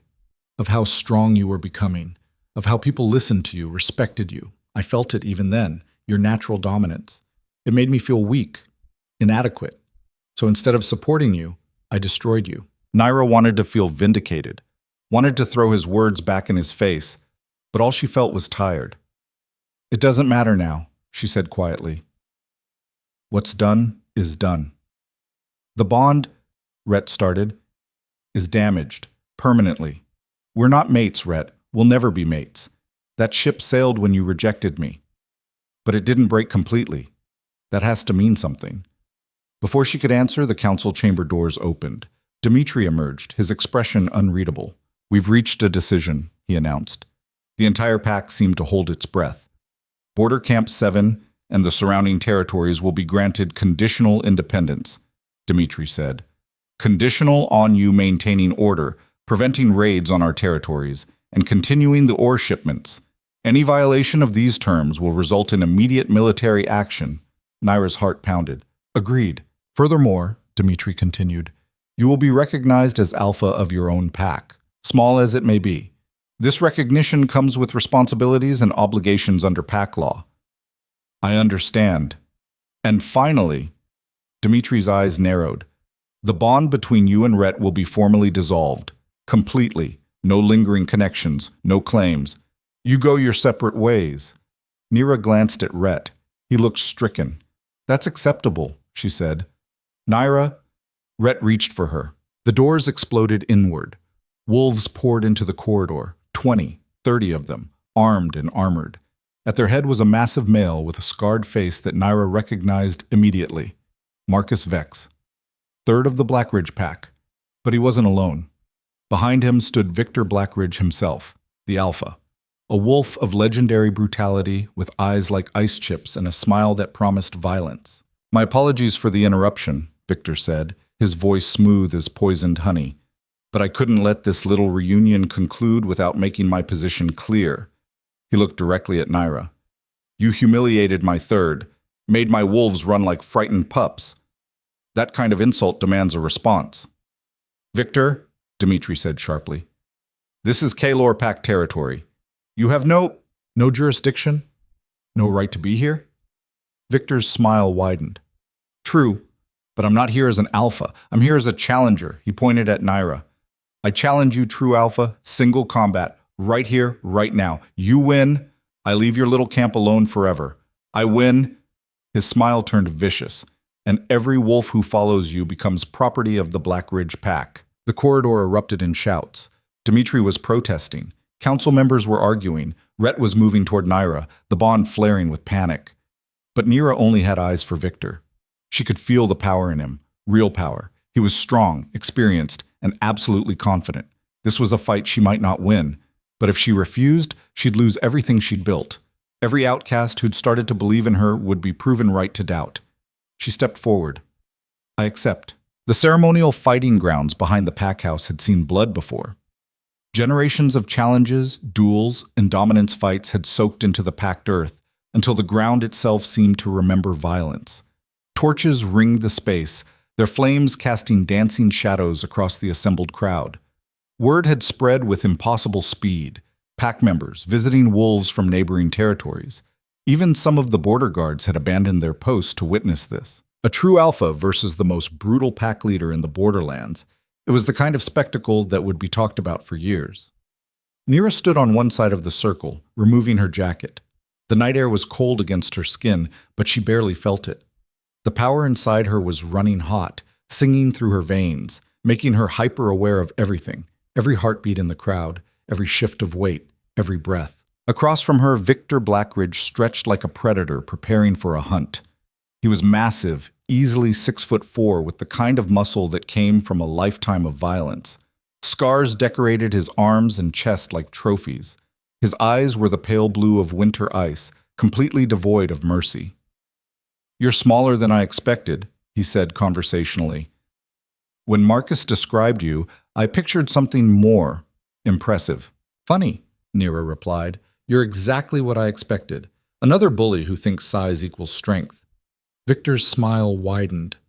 Oh, I'm going to enjoy breaking you. Dmitri stepped forward, positioned between them as the formal witness.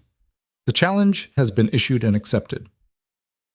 Single combat, no interference, fight until submission or death. The terms are clear.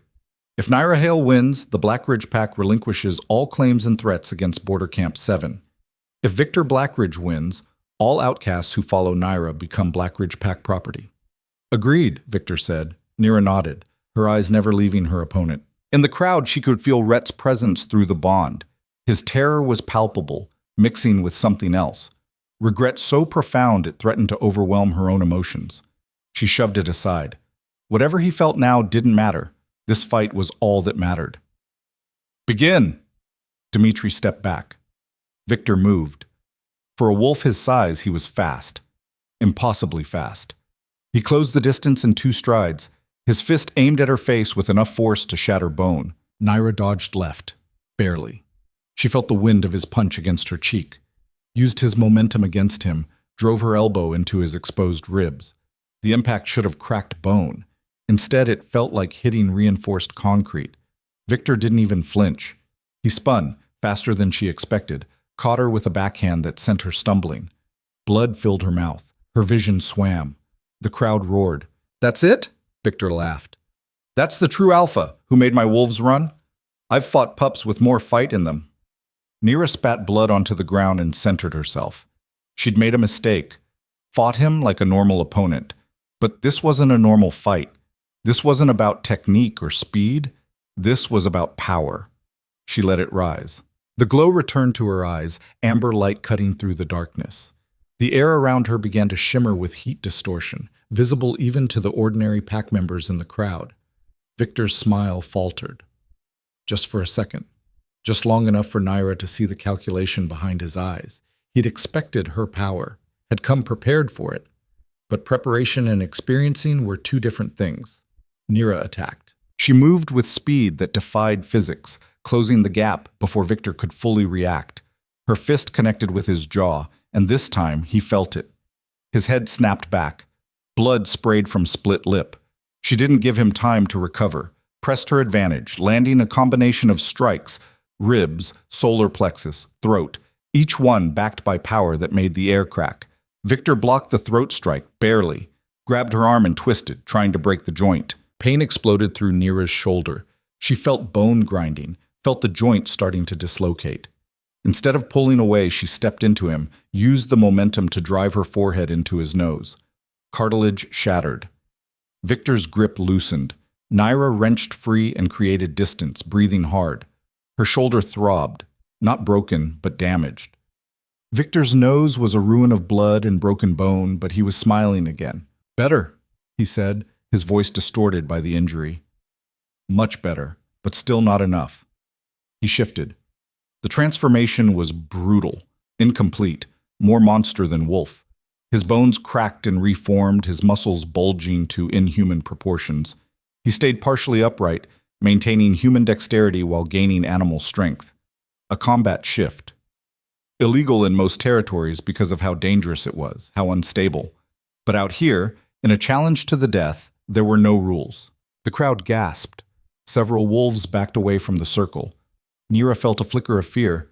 She'd never fought anyone in a combat shift, had barely mastered her own complete transformations. This was beyond her experience. But then she felt something else. Through the bond with Rhett, she felt his panic, his certainty that she was about to die.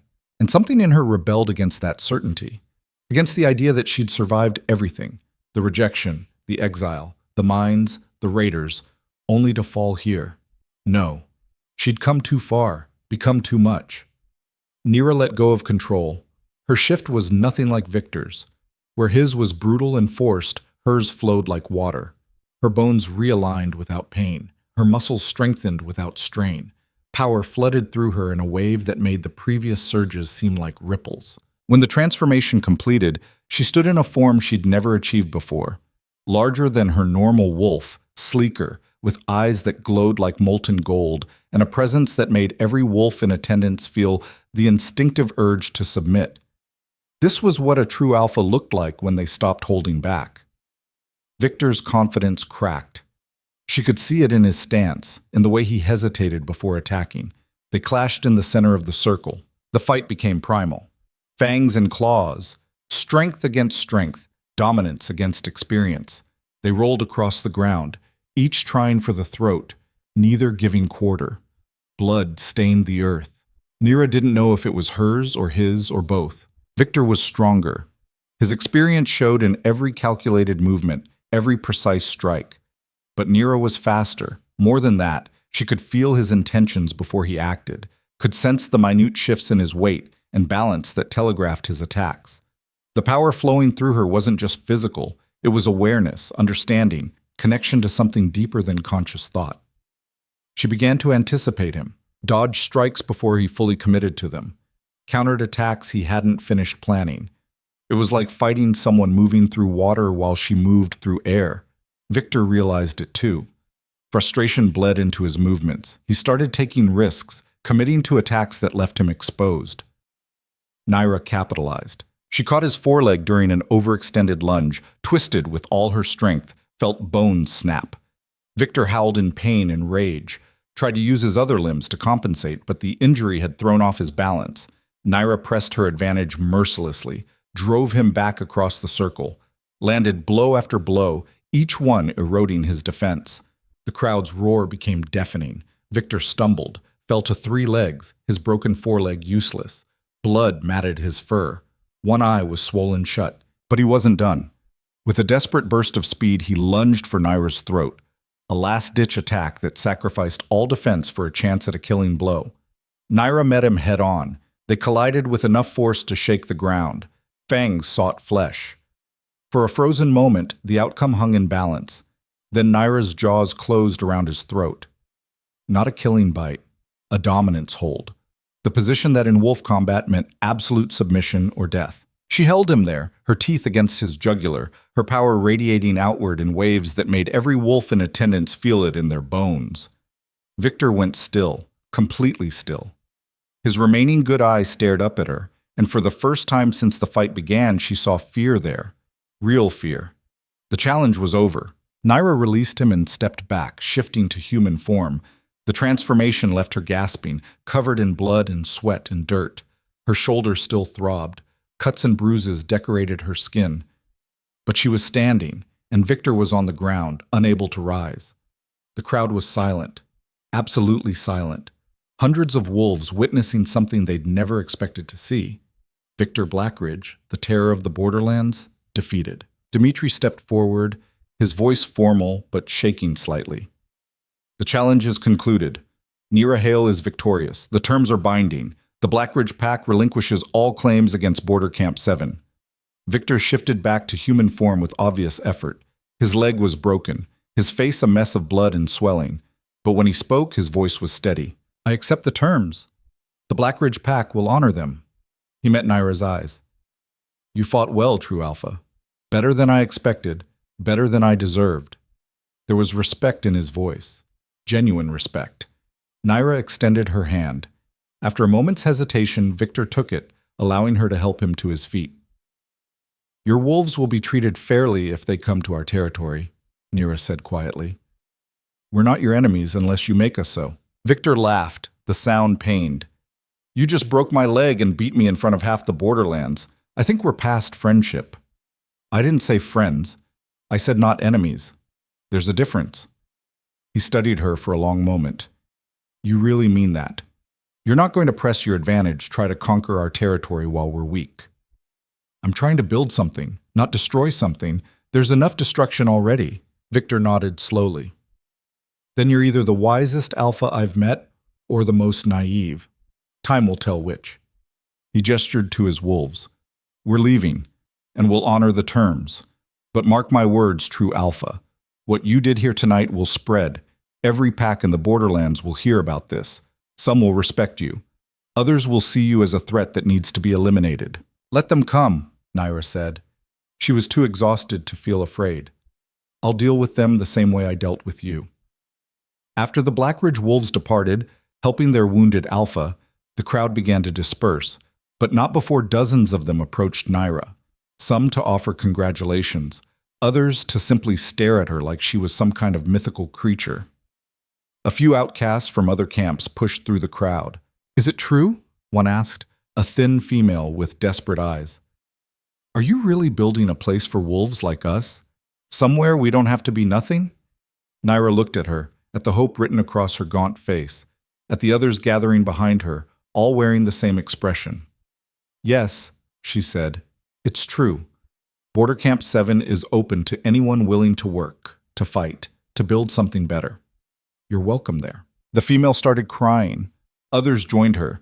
Not sad tears, but relief. Release. Like they'd been holding their breath for years and finally remembered how to exhale. Thank you, the female whispered. Thank you. After they left, Nyra found herself alone in the fighting circle. The torches were burning low. Dawn was maybe an hour away. Her whole body hurt. She could feel bruises forming, cuts stinging, muscles screaming in protest. But beneath the pain, there was satisfaction, pride. She'd won. Against impossible odds, she'd won. Nyra. She turned. Rhett stood at the edge of the circle, alone. Through the bond, she could feel everything he was feeling: awe, guilt, longing, regret so profound it threatened to drown them both.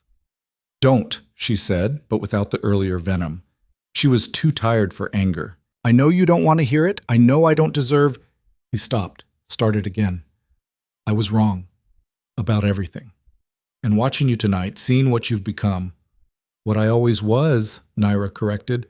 "I didn't become anything. I just stopped letting people like you convince me I was broken." "You're right. You're absolutely right." Rhett stepped closer, and she didn't move away. "The council is meeting at dawn. They're going to formally dissolve our bond, officially separate us. Good. Is it?" He met her eyes. "Because I can feel what you're feeling through this bond, and I know you can feel what I'm feeling. And what I'm feeling is regret," Nyra finished. "I know. I can feel it. But regret doesn't fix anything, Rhett. It doesn't undo what you did. Doesn't erase the humiliation, the pain, the weeks I spent thinking I deserved to be thrown away. I know. And I'm not asking for forgiveness. I'm not asking you to take me back or give me another chance." His voice broke slightly.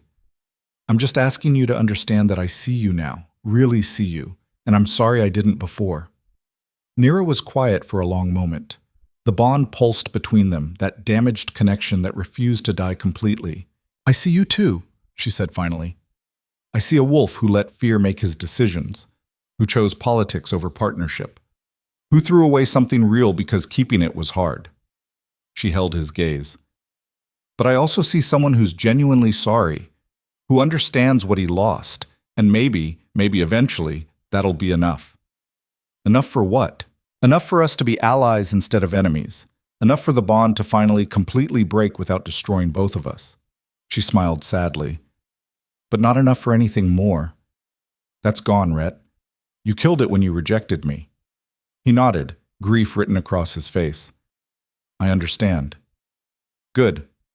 Then when they dissolve the bond tomorrow, don't fight it. Let it go. Let me go." "I will." He turned to leave, then paused.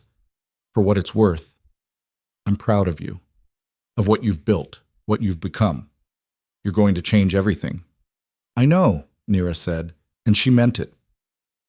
The formal dissolution ceremony took place at dawn in the council chambers. It was witnessed by the full council, several elders, and representatives from neighboring packs who'd stayed to see the aftermath of the challenge. Nyra stood across from Rhett while a council elder performed the ritual. Ancient words in a language most modern wolves didn't speak anymore, combined with ceremonial gestures and the exchange of tokens. She could feel the bond fighting the dissolution. It didn't want to break.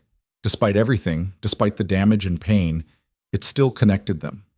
But when the final words were spoken and the final gesture made, something inside her chest snapped. Not painfully, not violently, just released. The constant presence she'd felt for months, Rhett's emotions, his location, his existence tangled with hers, simply stopped. The silence was profound. Nyra took a deep breath, then another, testing, feeling. She was alone in her own head for the first time since the bonding ceremony. It felt like freedom. Rhett looked stricken, like the dissolution had cost him something vital. But he didn't protest, didn't try to stop it. He'd promised to let her go, and he was keeping that promise. "It is done," the elder announced. "The bond is severed. Nyra Hale and Rhett Kalor are no longer bound as mates." Dimitri stepped forward. "Nyra Hale, you are hereby recognized as Alpha of Border Camp 7 and the surrounding territories. You have the rights and responsibilities of pack leadership, including the right to accept new members, establish laws within your territory, and represent your pack in inter-pack matters." He handed her a formal document, thick parchment with official seals and signatures, recognition of her status. "Furthermore," Dimitri continued, "the Kalor pack acknowledges your independence. We will not interfere in your internal matters as long as you honor the terms we established. Maintain order, prevent raids on our territories, and continue the ore shipments at agreed-upon rates." "Understood," Nyra said, and accepted. Elder Thorne, who'd been silent throughout, finally spoke. "This is unprecedented, dangerous. You're legitimizing outcasts, giving them hope that they can rise above their station. It will destabilize everything." Good, Nyra said. Maybe everything needs to be destabilized. Maybe the system that casts out anyone who doesn't fit perfectly needs to change. You're going to start a war, Thorne warned. No, I'm going to offer an alternative. What the traditional pacts do with that is up to them. She looked around the chamber, meeting each council member's eyes. But make no mistake, I will defend what's mine. I will protect the wolves who come to me seeking sanctuary, and anyone who tries to take that away will find out exactly what a true alpha can do. The implicit threat hung in the air. Nobody challenged it. After the ceremony concluded, Nyra left the pack house. She was preparing to begin the journey back to Border Camp 7 when a group approached her. 4 wolves, all wearing the plain clothes of labor camp workers, all looking thin and worn and hopeful. Alpha Nyra? One of them said tentatively. We heard what you said about Border Camp 7 being open to anyone. Is that really true? It's true. And we come with you? We're from the eastern camps. Things there are worse than Border 7. People are dying, and we heard that you're building something different. Nyra looked at them, saw the desperation mixed with fragile hope, saw herself from weeks ago, broken and lost and searching for anything to hold on to. Yes, she said, you can come. All of you. By the time she left Kalor Pack territory, her group had grown to 12. Outcasts who'd heard about what happened, who'd witnessed the challenge or heard about it secondhand, who'd decided that maybe, possibly, there was another way to live. They traveled together, slower than Nyra's initial journey, but with a sense of purpose that made up for it. Along the way, they picked up more. Refugees from failed camps, wolves who'd been living as rogues, even a few who'd been cast out recently and were still trying to understand what that meant.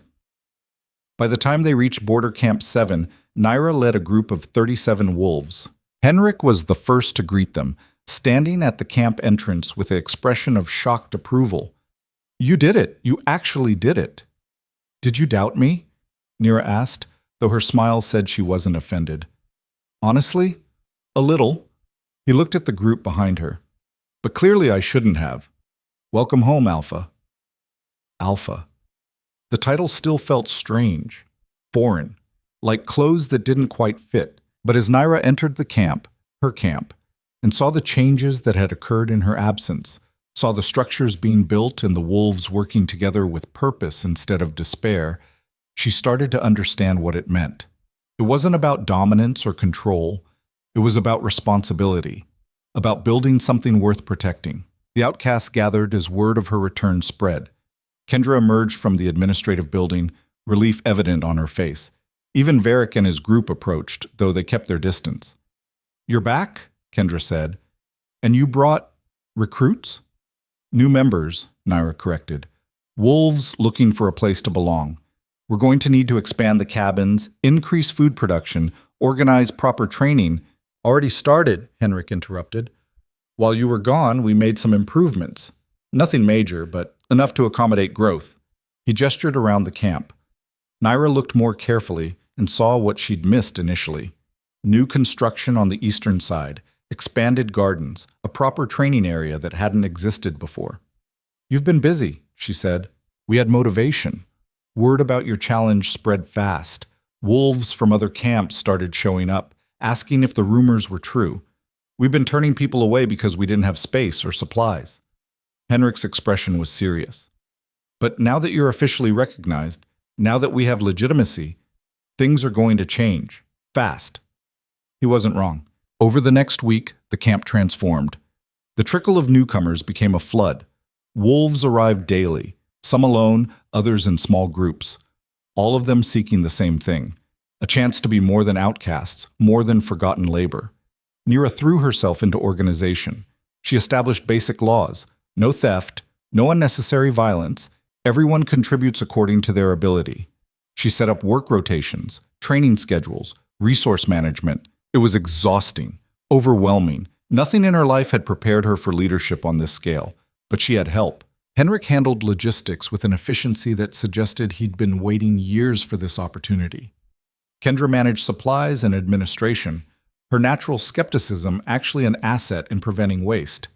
Even some of the newer arrivals stepped up, a former healer offering medical services, a carpenter organizing construction projects, a teacher proposing education for younger wolves. Slowly, impossibly, a community began to form. Not a perfect one. There were still conflicts, still wolves like Varric who resented her authority.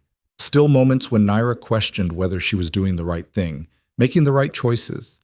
But it was theirs, built by outcasts, for outcasts. A place where being different wasn't a crime. 3 weeks after the challenge, Nyra stood on a hill overlooking the expanded camp. What had been a cluster of broken-down buildings now looked almost like a real settlement. New cabins dotted the landscape. Smoke rose from multiple cooking fires. The sound of voices, talking, laughing, arguing, drifted on the wind. It looked like hope. "Alpha!" She turned. A young male she didn't recognize approached, carrying a message. "Courier just arrived, from the Iron Ridge Coalition." Nyra took the sealed letter, noting the formal wax seal. She broke it open and read, "To Alpha. Nyra Hale of Border Camp 7. We have heard of your recent victory and subsequent recognition by the Kalor Pack. We wish to establish formal relations with your territory. To that end, we propose a meeting to discuss mutual interests and possible alliance. The borderlands are changing. It would benefit both our groups to navigate these changes together. Respectfully, Alpha Mira Chen, Iron Ridge Coalition." Nyra read it twice, then looked out at her camp again. Her wolves, her territory, her responsibility. The message was clear. She'd succeeded in getting attention, in proving that outcasts could be more than victims. But attention was a double-edged blade. Every pack that wanted to ally with her was a pack that others might see as a threat. Every connection she made was a complication added to an already complex situation. Still, she couldn't build this alone. Couldn't protect her wolves without allies. She looked at the messenger. "Tell Alpha Chen I accept her proposal. I'll meet with her to discuss terms." After he left, Henrik joined her on the hill.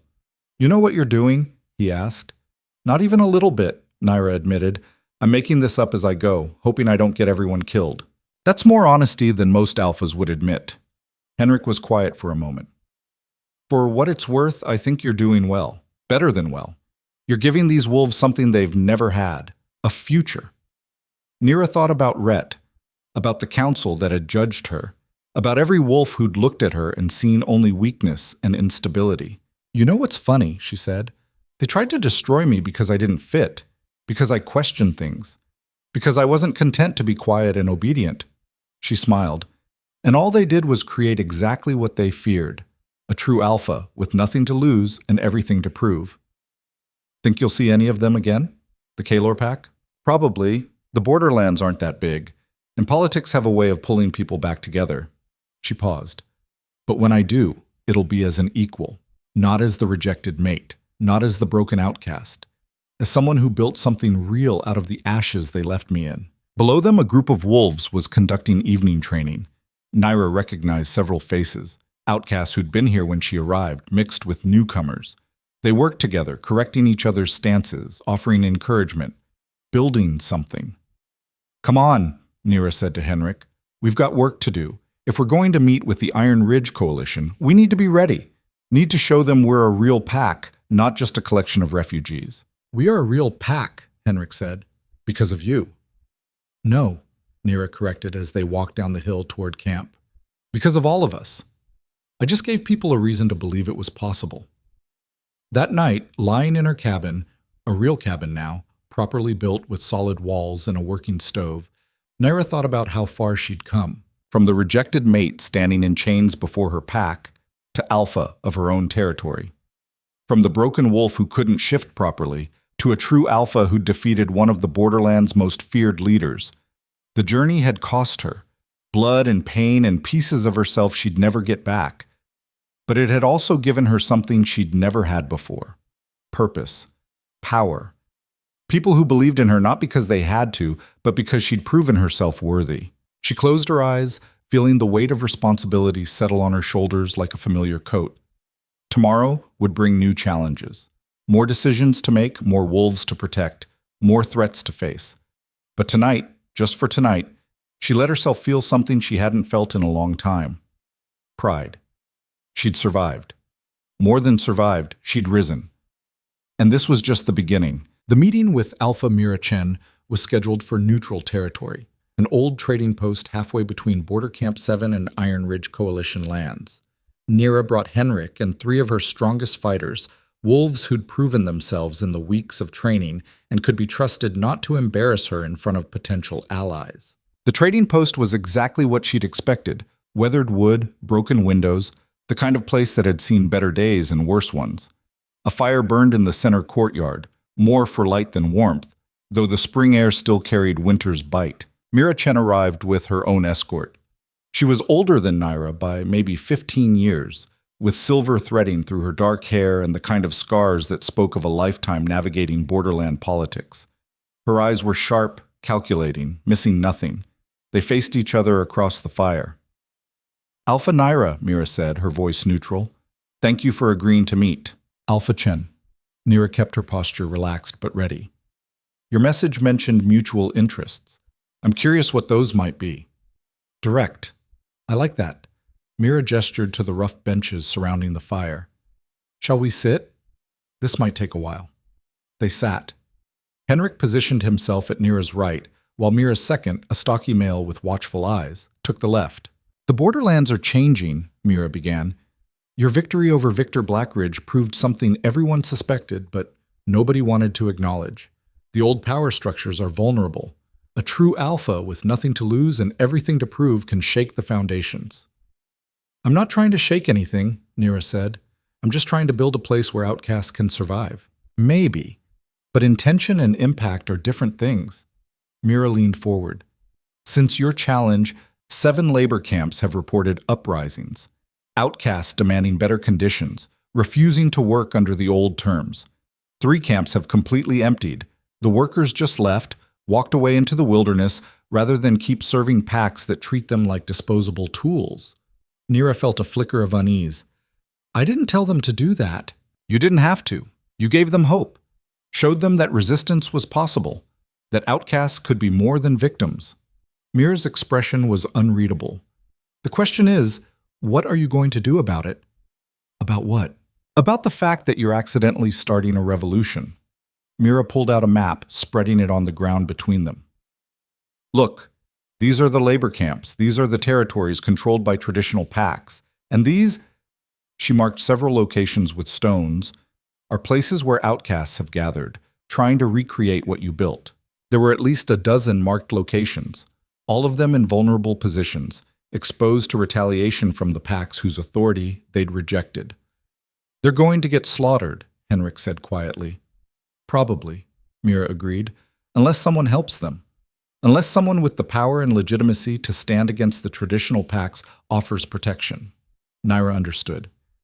"You want me to expand, to take in more outcasts, establish more territories. I want you to do what you're already doing, just on a larger scale.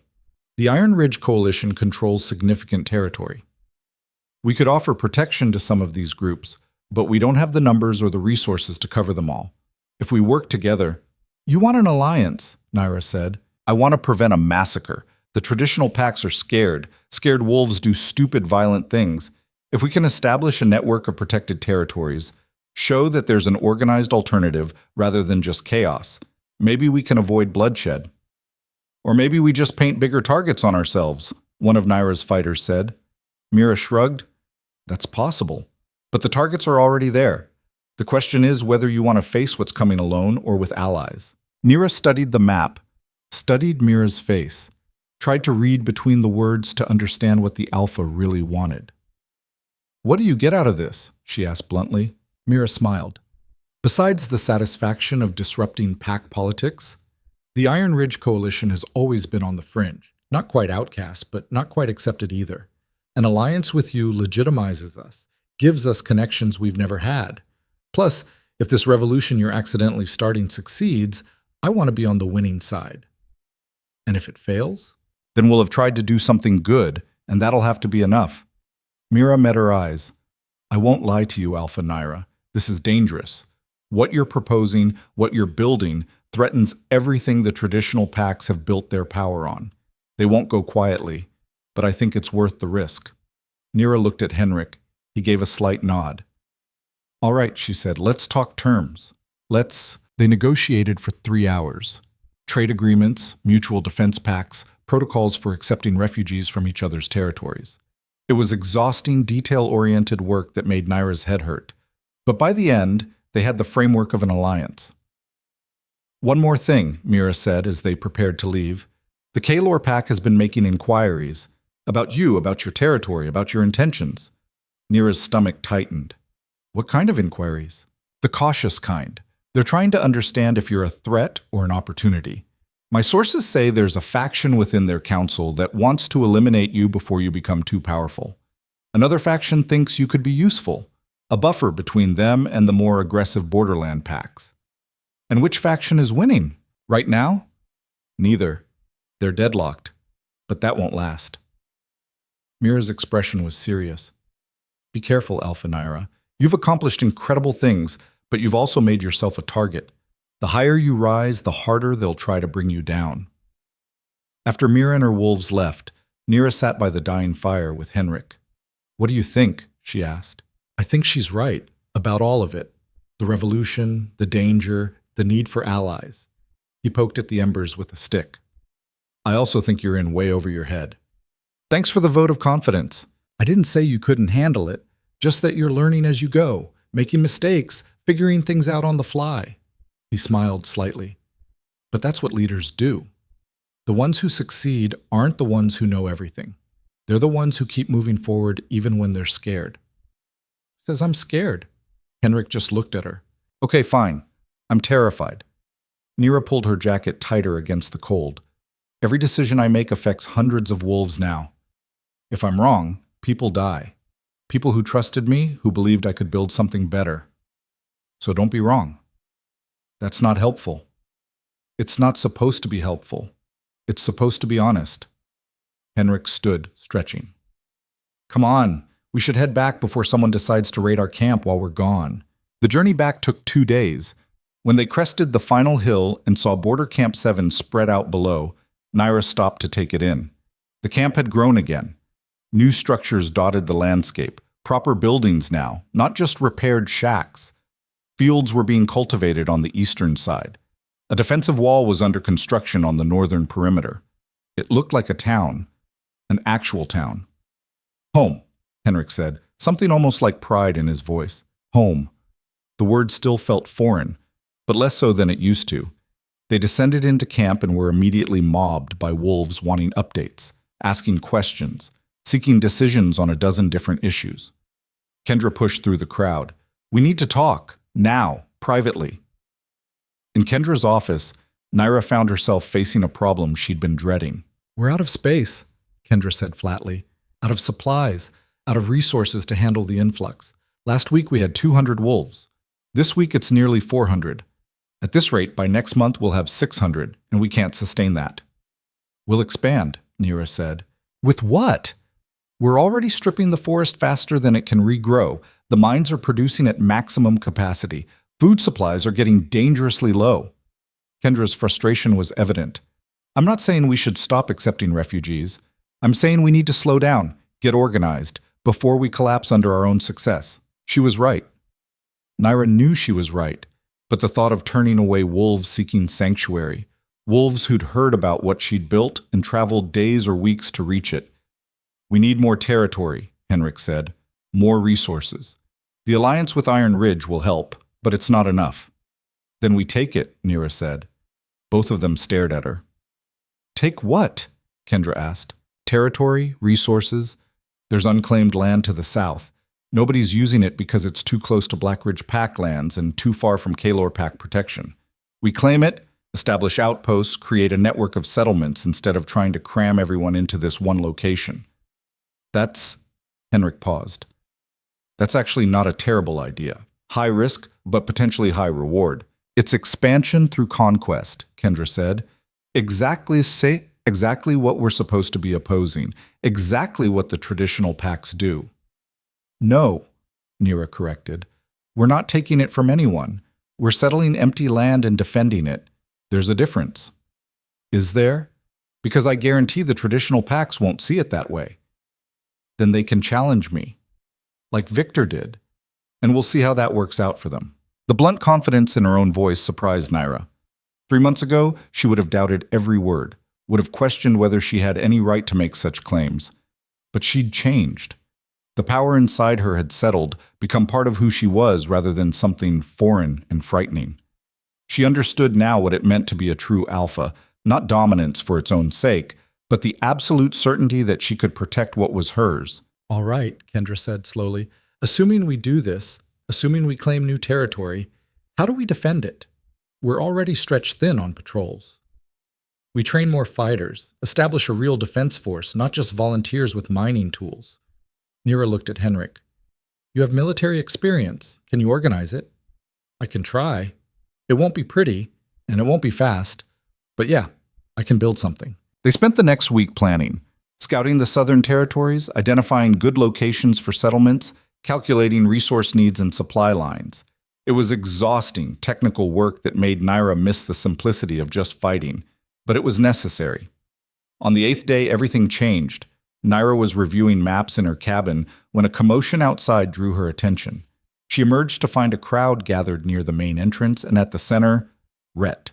He stood alone, unarmed, wearing traveling clothes instead of the formal leathers of an alpha heir. He looked thinner than she remembered, older, like the past months had aged him years. Their eyes met across the crowd. The absence of the bond was palpable. Where before she would have felt his emotions, his presence, now there was just nothing, like looking at a stranger who happened to have a familiar face. Nyra, he said, I need to talk to you. It's important. The crowd was silent, watching, waiting to see how she'd respond. Part of her wanted to send him away, to prove that she didn't need him, didn't care what he had to say. But another part, the part that remembered loving him once, was curious. Follow me, she said. They walked to the edge of camp, away from listening ears. Henrik trailed at a discreet distance, far enough for privacy, but close enough to intervene if needed. You shouldn't be here, Nyra said when they stopped. I know, but I had to come, had to warn you. Rhett took a breath. The Kaelor Pack Council is planning something. The faction that wants you eliminated. They're gaining support. They're going to propose a formal challenge at the next territorial assembly. A challenge to what? To your right to exist. They're going to argue that your territory is illegitimate, that you're harboring criminals and outcasts who owe service to their original packs, that you're disrupting the natural order. He looked genuinely worried. If they succeed in getting the assembly to vote against you, every pack in the region will be obligated to help dismantle what you've built. Nyra felt cold.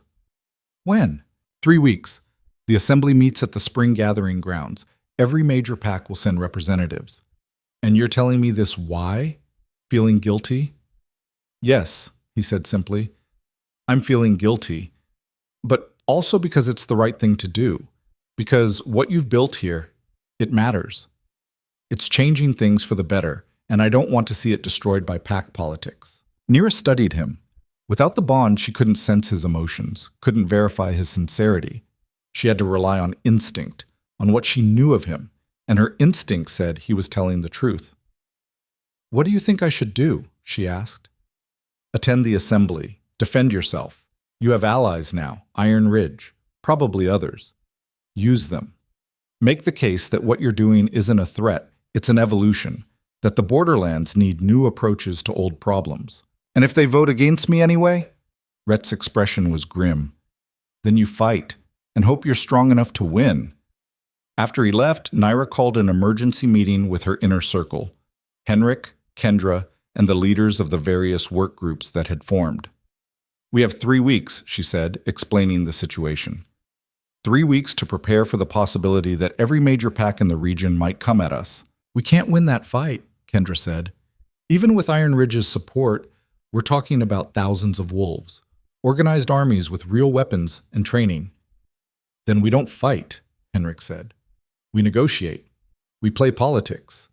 Nyra goes to this assembly and makes her case so convincing they can't vote against her. I'm not a politician, Nyra protested. I don't know how to... You beat Victor Blackridge in single combat. You built this entire settlement from nothing. You turned outcasts into a community. Henrik's voice was firm. You know exactly how to convince people. You just do what you've always done. Tell the truth and back it up with action. Over the next 3 weeks, Nyra prepared. She practiced speeches with Kendra, studied pack law with Henrik, reached out to other territory leaders who might support her cause. She also pushed forward with the southern expansion, establishing 2 small outposts that could serve as proof of her ability to organize and govern. The night before the assembly, she couldn't sleep. Too much was riding on this. Too many lives depending on her ability to convince a room full of traditionalists that change was necessary. She walked through the camp in the darkness, looking at the sleeping buildings, at the lives she was responsible for. A voice spoke from the shadows. "Can't sleep either?" Nyra turned. Varric stepped into the moonlight. He still wasn't friendly, probably never would be, but his hostility had shifted to grudging respect. "What do you want?" Nyra asked. "To tell you something, in case you don't come back from this assembly." He was quiet for a moment. "I was wrong about you. When you first showed up, I thought you were just another privileged pack wolf who'd never understand what it meant to be nothing. But you proved me wrong. You gave us something worth fighting for." "Thanks, I think." "Don't thank me. Just win tomorrow.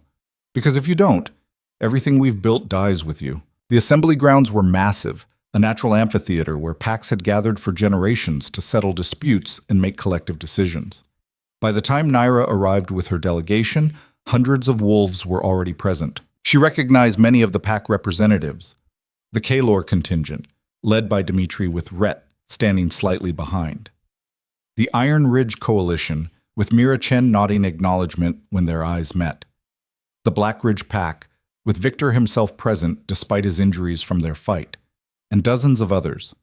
Some she knew by reputation. Others were complete strangers. All of them were about to judge whether she deserved to exist. The assembly was called to order by Elder Thorn, who'd been chosen as moderator, which didn't bode well for Nyra's chances. "We gather to address the matter of Border Camp 7 and its alpha, Nyra Hale," Thorn announced. "The question before us is simple. Should this territory be recognized as legitimate, or should it be dissolved and its inhabitants return to their proper packs?" A murmur ran through the crowd. "Who brings the challenge?" Thorn asked. A wolf Nyra didn't recognize stepped forward. "I do. Alpha Marcus Webb of the Ironwood Pack. I argue that Nyra Hale's territory is built on stolen labor, wolves who owe service to their original packs who fled legitimate punishment to hide in the borderlands. Her very existence undermines pack law and order." Others joined in. One by one, representatives stood to condemn her, to argue that she was dangerous, unstable, a threat to everything they'd built. Nyra listened to them dismantle her character, her leadership, her right to exist. It was like the rejection ceremony all over again, amplified by dozens of voices. Finally, Thorn looked at her. "Alpha Hale, you may defend yourself." Nyra stood, walked to the center of the amphitheater where everyone could see her. For a moment, she just stood there, letting them look at her, letting them see the outcast they'd rejected, the broken wolf they'd discarded, standing before them as an alpha. "You're right," she said finally. Her voice carried clearly in the acoustics of the space. "I am dangerous. I am a threat. Not to you personally, but to the system that creates outcasts in the first place." Murmurs rippled through the crowd. Every wolf in my territory came from somewhere. They were cast out because they were inconvenient, because they questioned things, because they didn't fit perfectly into the boxes you created for them. She turned slowly, making eye contact with different sections of the crowd. "How many of you have sent wolves to labor camps?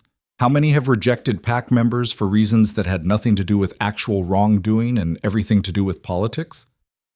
Silence. "I was one of those wolves, rejected by my mate, exiled to the borderlands to die slowly in the mines. But I didn't die. I survived. And in surviving, I realized something. The system is broken. It creates waste. It discards wolves who could be valuable, productive members of society just because they're different." "You speak of changing the natural order," one of the challengers said, "of disrupting hierarchies that have existed for generations." "I speak of evolution," Nyra countered, "of adapting to new realities. The borderlands are growing. Outcasts are organizing. You can either work with that reality or fight against it. But you can't stop it, because I've shown them it's possible to be something more than victims." "And if we vote to dissolve your territory?" Marcus Webb asked. "What then?" Nyra let her power rise, just enough that every wolf in the assembly could feel it, could sense the dominance radiating from her. Then you'll have to enforce that vote, and I promise you it will cost more than you're willing to pay. The assembly erupted, wolves shouting, arguing, some supporting her, others demanding her elimination. Thorn called for order. It took several minutes to restore calm. "We will vote," he announced. "All in favor of recognizing Border Camp 7 as legitimate territory under Alpha Nyra Hale's leadership." The vote was close. Terrifyingly close. Nyra watched as wolves raised hands or paws, indicating their positions. Iron Ridge voted in her favor. Black Ridge abstained, Victor catching her eye with an expression that might have been respect. Several smaller packs voted for her, swayed by her speech or by their own discontent with traditional structures. But many voted against. The old powers, the traditional packs, the ones who saw her as a threat. Thorn counted, recounted, conferred with other elders. Finally, he spoke. By a margin of 7 votes, the Assembly recognizes Border Camp 7 as legitimate territory. Alpha Nyra Hale's position is confirmed. Nyra's knees almost buckled with relief.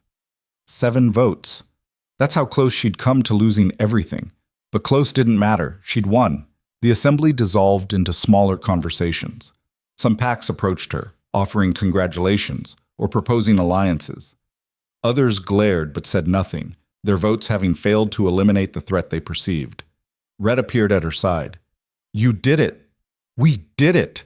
Nyra corrected, gesturing to her delegation, to Henrik and Kendra and the others who'd supported her. "What happens now?" Rhett asked. "Now?" Nyra looked out at the assembled packs, at the wolves who'd tried to destroy her and the ones who'd helped her survive. "Now I go home. I build. I protect what's mine. I show them that an outcast can be an alpha. That rejected doesn't mean worthless." "I'm proud of you," Rhett said quietly. "I know, but I didn't do this for you. I did it for them." She gestured toward her wolves. For everyone who was told they were nothing and refused to believe it. The journey back to Border Camp 7 took 3 days. Nyra spent most of it in contemplative silence, processing what had happened, how close she'd come to losing, how much had changed in just a few months. When they crested the final hill and saw the camp, wolves were lined up along the entrance, hundreds of them, waiting. As Nyra approached, they knelt, not in submission, but in respect, in gratitude. She walked through them, touching shoulders, meeting eyes, acknowledging each one. At the center of camp, someone had erected a pole with a banner, rough cloth with a symbol painted on it. An ash tree, its branches spreading wide, its roots deep, the symbol of her pack, of outcasts who'd become something more. Henrik was waiting. "Welcome home, Alpha." "It's good to be back." Nyra looked around at the faces surrounding her, at the community they'd built together. "How are things?" "Chaotic. Exciting. 3 more settlements have requested to join our network. The southern outposts are thriving. Food production is up. We've even started a school for the younger wolves." He smiled. "We're becoming something real." That night, Nyra stood on the same hill where she'd watched the camp grow. But this time, she wasn't alone. Wolves had joined her. Not many, just a handful who wanted to share the view. "You ever think about what comes next?" one of them asked. A young female who'd arrived 2 weeks ago, half-starved and terrified. "All the time," Nyra admitted. And I think we keep building, keep proving that there's another way. Keep showing outcasts that rejection isn't the end. It's a beginning." "What about the traditional packs? They're not going to just accept us." "No, they won't. Some will adapt. Some will fight. Some will try to destroy us." Nyra looked at the young female. "But that's okay. Because we're not doing this for them. We're doing it for us. For every wolf who was told they didn't matter." She thought about Rhett, about the rejection that had brought her here, about the pain that had forged her into something stronger than she'd ever been. "You know what's funny?" she said. "Rhett thought he was destroying me when he rejected me. Thought he was eliminating a problem. But all he did was set me free. Free from expectations I could never meet. Free from a system that was slowly crushing me. Free to become what I was always meant to be." "And what's that?" the young female asked. Nyra smiled. Someone who refuses to accept that outcasts are worthless. Someone who builds instead of destroys.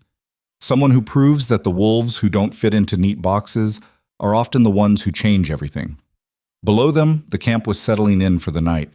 Fires burned, voices drifted on the wind, the sound of home. I was nothing, Nyra said quietly. They made sure I knew it. Rejected, exiled, forgotten. But here's what they didn't understand. Being nothing meant I had nothing to lose. And a wolf with nothing to lose can become anything. She looked at the young female, at the hope written across her face. So that's what we are, what we're building. A place for the wolves who have nothing to lose and everything to prove. A place where being different isn't a curse, it's a gift. Where outcasts become leaders. Where the rejected become the ones who change the world. The young female smiled. I like that. Good, because it's not going to be easy. We'll face challenges, enemies, wolves who want to destroy what we've built, but we'll face them together, as a pack, as a family. Nyra turned back to the camp, to the symbol of the ash tree flying above it. She'd survived the rejection, the exile, the brutal months in the borderlands, the challenge, the assembly, and she'd done more than survive. She'd risen. From the ashes of who she'd been, she'd become something new, something powerful, not because of bloodline or politics or tradition, but because she'd refused to accept that outcasts were meant to stay in the shadows. She was Nyra Hale, Alpha of Border Camp 7, true Alpha, builder of sanctuary for the forgotten. And this was just the beginning of what she would become. The storm had passed. She'd weathered it, emerged stronger, proven that rejection wasn't an ending. It was the spark that lit the fire. And now? Now she would burn bright enough that no one could ever call her nothing again.